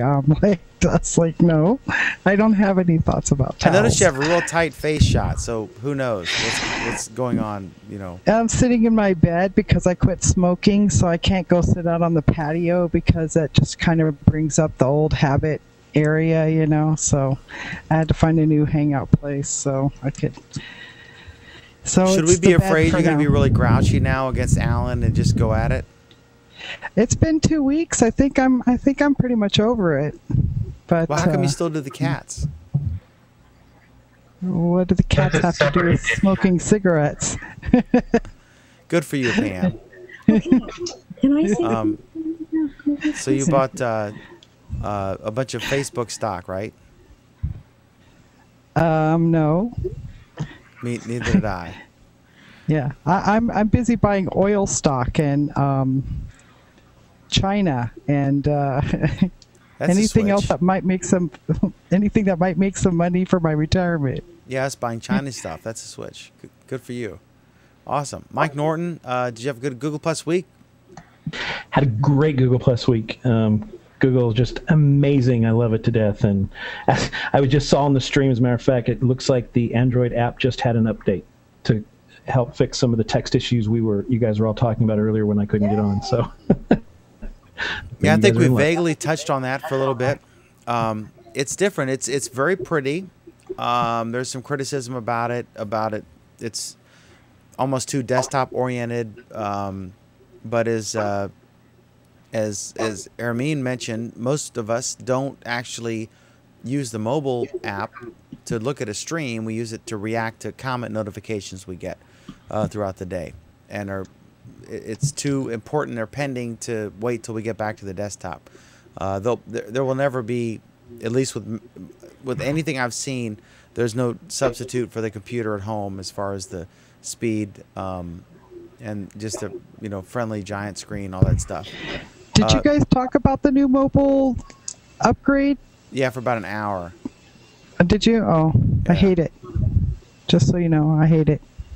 Yeah, we got some mixed views. Oh no. Oh God, I think that horse has been beaten to death already. Watch the tape. Yeah. Margie in Mississippi Margie. Did you have a great Google Plus week? Well, what was exciting that happened to you this week? Nothing big exciting. Regular life, playing with the baby. She's almost to the point of walking, so loving my niece. Google Plus of today just had a lovely fun time dealing with whether limited posts are actually private and whether they should be locked by default, because private messages posts are limited posts. So, and if that's our private messaging system, you would think it should be locked by default, because you don't want a private message spread out to 5,000 people. What happened? Did someone share a limited post? Did someone share? No, I mean, it's just something I've noticed since the beginning of Google Plus. It's just, if you make a private message with a person, if you don't lock that message, it can be shared. Well, if it shows up on your screen, it can still be shared, because they could do a screen share and post it. So just be aware that. Yeah, of course. I mean, you can screenshot, you can right-click, you can save to desktop. But I'm just saying, I mean, people still want some degree of privacy on a social network. And what I was trying to tell people, like on Facebook, you have friends only, and you don't have a share link to share those posts. But on Google Plus, for a limited post, you can share it. But yet there's a warning. There's a reason there's a warning, because they know it's a limited post. It should have a limited audience. But people wanted to fight on that, so I was like, whatever. Yeah, I think my thing is, if I type it anywhere on the internet, I won't be surprised if it pops up in the New York Times tomorrow, because that's the safest way to go. And we're all learning that as we as we all have incidents ourselves or watch incidents from others. The best example of that, Margie, was that email that Google or engineers saying that, I forget what he said, but it was this awesome post. Steve Yeager, he was basically criticizing Google for not making Google Plus a platform. Yeah, so that was the first introduction to Google Plus being challenged at private communications. Ermine, did you have a wonderful Google Plus week? I did. I like Google Plus more and more by the day. I want to go with something to Pam said. I have noticed, because I've been tracking when I first started on here, a lot of people have stopped smoking. Because I used to joke and be like, Google Plus is the Hangouts are for all smokers. Because you come in to hang out and it was like plume of smoke. Not really, obviously, but and so it's really, I don't know if there's encouraging or what's going on, but it's really nice to see old habits broken. Second thing is, we got a surgeon who did my surgery as well as the hospital to agree to take a look at some other surgeries, some additional technology. They'll actually be buying some head can't, like they're solving this situation in a different way. And so we'll be taking on maybe a grassroots approach to develop and serve up more of them if there's interest, and see what just happens from there. That's awesome. And just a reminder, Ermine had thyroid surgery, and it was the first ever that we know of surgery done in a hangout. It was originally going to be a hangout on air, and we had to switch suddenly. If you watch it, you'll find there are times when I'm talking when you can't hear me because I screwed up an audio thing. But the narration from Gary Levin, Dr. Gary Levin, was awesome. And check it out, please. Just Google Ermine thyroid surgery hangout, and you'll find it. It was fantastic. It was a big learning experience for us. So that's good that the doctors turned on to that whole concept. That's that's awesome. Exactly it. And so it was now just a matter of him. He's got to be the one who really moves the needle with everyone else, and he's willing to take that on with the help of some people here. So if anyone's passionate, wants to get involved, please let me know. Pardon the pun. Move the needle. Get it? The regrettable pun. Next. Carlos, did you have a great Google Plus week? Yeah, it was pretty good. I got to play with the Android app for Google Plus, and I think even with any criticisms I hear, which I understand and I totally get it, it's getting better, and I still like it a lot better than Facebook's app, which I've had a lot of issues with Facebook's mobile app loading the news stream, and that is really convenient. Awesome. And how did the thing, if you're allowed to say, how did the thing go with you yesterday with the Sprint deal? Oh, I was on a rant.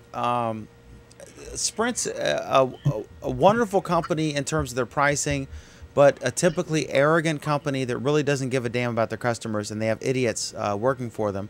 But some, not all of them. I mean, there's some talented people there, but I have a problem when Sprint recommends you use Google Voice, literally advertises on television and on the internet. Google Voice is integrated with Sprint, and then you call up Sprint for tech support, and you get customer service, and then they are Googling things and reading stuff from Google back to you that you already looked at before you called them. Then they say, like, oh, well, let me, like 20 minutes into it, they say, well, let me connect you with technical support. And I thought, well, that's why I called. I thought I was on a tech support person. So then you get a tech support person who's a complete moron and knows nothing at all, and is actually asked me, oh, Google Voice can do text? I was like, yeah, you know. And I'm like, I'm calling you for help, and you're an idiot. And then I get to a supervisor, and the supervisor knows a little bit more, and just referred me to some Google. They Googled it, and they found some Google help forum with some generic, there are some issues, blah, blah, blah. And I was just like, Sprint is incompetent yet again. The worst thing Sprint ever did, the reason I hate on them so much, is I called up and I wanted to I want to switch one device to another. And I said, don't touch my main cell phone, which is this number. Don't touch that. And so she switched the thing, and of course she switched my main number. And so I called up and I said that it was an hour to reactivate it. Mistakes happen, no problem. And then I said, I want to get my voicemails back that you deleted when I reactivated this phone. I've already been inconvenienced for hours because of your employee's mistake. I'm cool with mistakes happen, but I want my voicemails back because I had like 8 unread voicemails. And so I got up to they put me in touch with the executive level support, whatever, I guess fancier cubicles.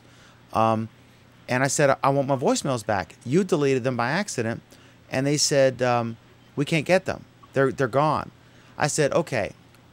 So if I had the whereabouts of Osama bin Laden on one of those voicemails and the NSA called you, there'd be no way to get them. And they said, oh, well, our security department has them. I said, well, tell your security department to get them back because, your person deleted them by accident. I understand accidents happen, but if you do retain a copy, give me my damn private data, right? That you deleted through your negligence. And they wouldn't do it. And they said, I called my congressman. I was on a mission. And then I said I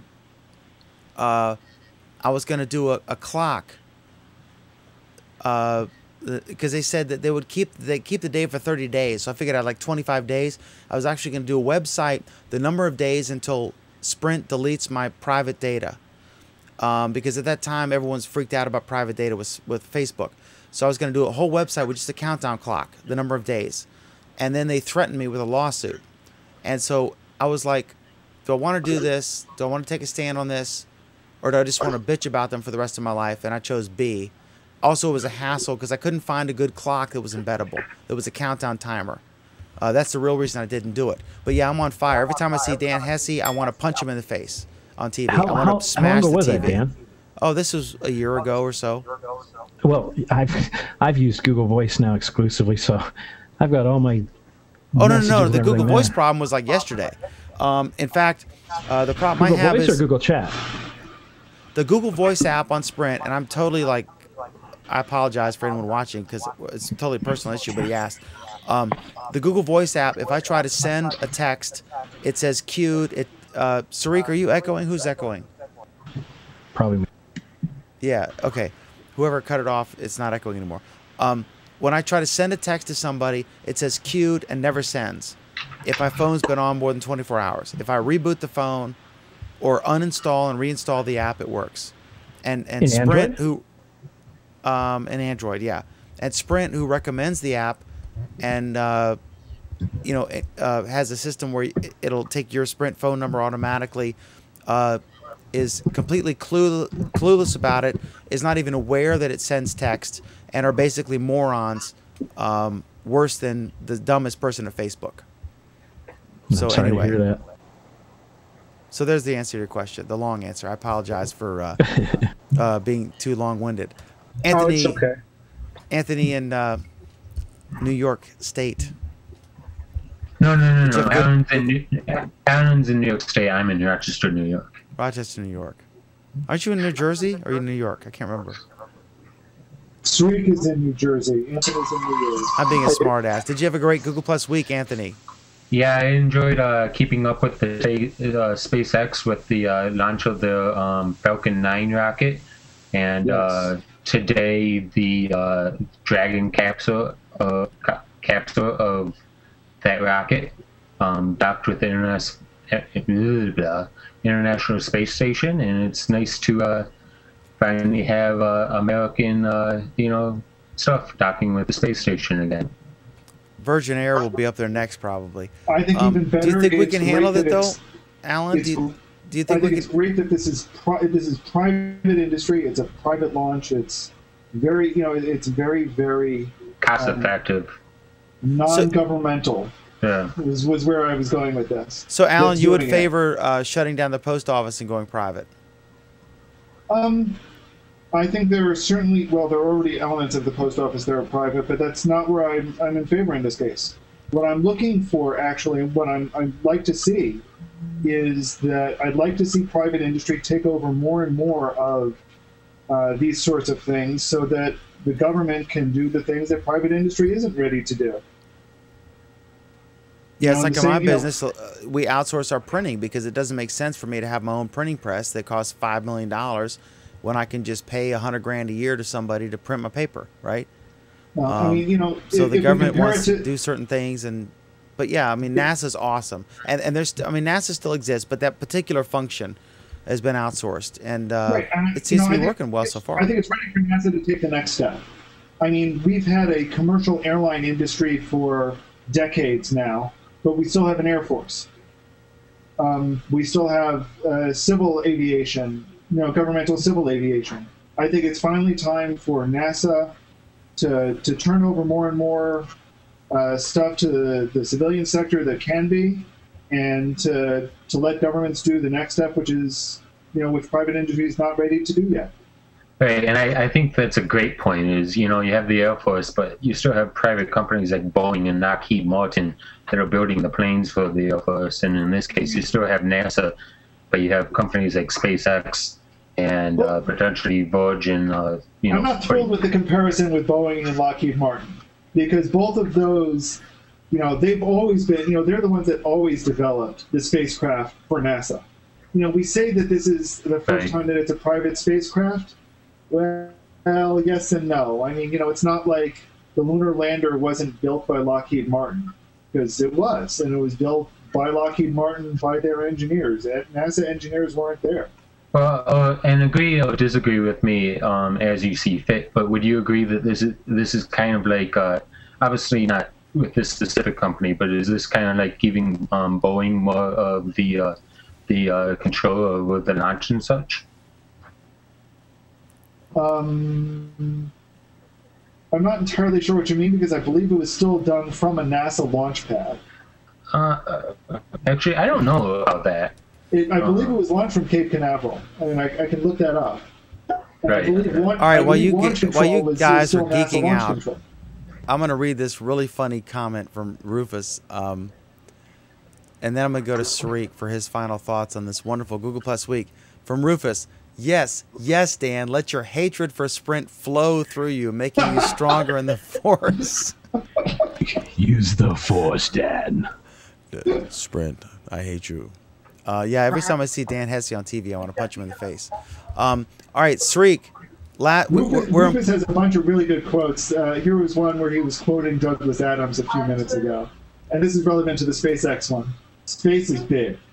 You won't believe how vastly, hugely, mind-bogglingly big it is. I mean, you may think it's a long way down the road to the chemist, but that's just peanuts compared to space.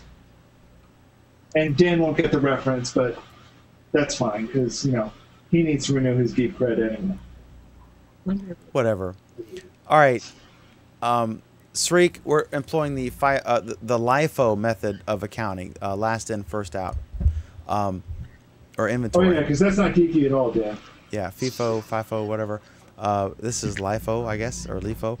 Sarik, did you have a wonderful Google Plus week? Good to see you again, finally. I guess you decided to grace us with your presence after all. Sure. Alan, did you know that Dan used to program before? He used to code. What was that you programmed, Dan, a while back? I was a database programmer. With no degree, I was the advanced computer programmer teacher at Randolph-Macon Academy, and people with master's degrees were teaching lower level courses. Then I left for Deltek Systems. I did FoxPro database programming, and I wrote a computer game which was published by MVP Software called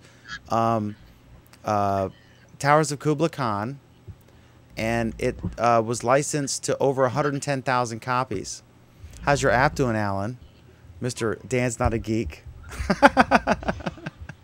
Dan, I admit I'm a geek. So if anybody thinks that Dan is software engineering illiterate, think again. Okay, Dan might act like one. So how is the Egyptian presidential campaign going on, Dan? Apparently there's two choices. The guy emailed me today. He said the two choices are, there's a runoff. The one guy is the former prime minister for Hosni Mubarak, and the other guy is the head of the Muslim Brotherhood. And I said, well, that's a hell of a choice. And he said, but it's a Muslim country, and they should, they're Muslim. I mean, and there's nothing wrong with Muslim. It's just that some of the freaks, in charge of Iran, or the people who use that really religion in the wrong way. No, it's not, because it's the extremists that No, I take it back. You were sorry. Never mind. I mean, like I've said always, Muslim, Christian, Hindu, atheist, whatever. Most people want a husband or wife or a boyfriend, girlfriend. They want a couple kids. They want a dog. They want a house or apartment. They want to live their life and eat and be alone and enjoy their lives. And they're not religious or political interested people. Most people are not interested in those things. They just want normal lives. And that's the same in Iran or Egypt or the United States or anywhere. In fact, Israel is not a very religious country, even though they're defined that way in the Western media. So I think this guy is a smart business. He's Western educated, who's in charge of the Muslim Brotherhood. So he was portrayed in Fox News and some right-wing media as oh my God, it's the Ayatollah Khomeini taking over.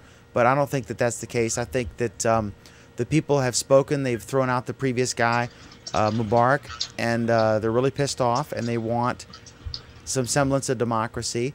And I wish the best for them, because we have people who've been on the show who are in Egypt, and I think the rosier days are ahead of them still.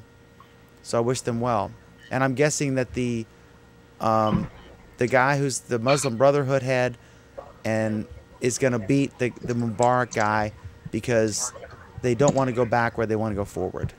What happened to that guy who was part of the International Atomic Energy Agency or something? He was supposed to run for the presidential election. I think he was viewed as too westernized, I guess, right? Mm-hmm. Okay.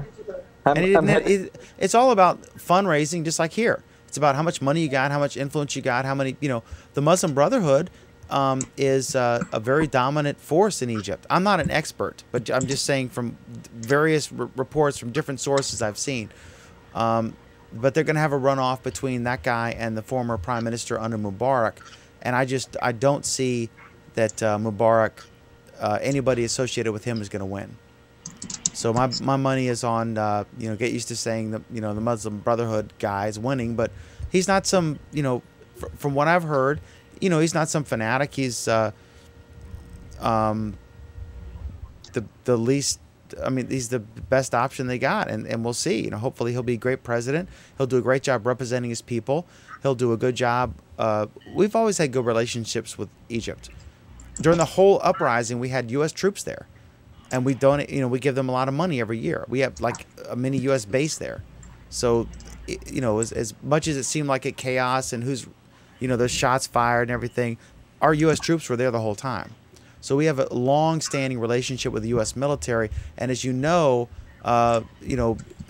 your Indian background, the military actually, in a lot of these countries, is really where the power is. It's not the person who's on the ballot.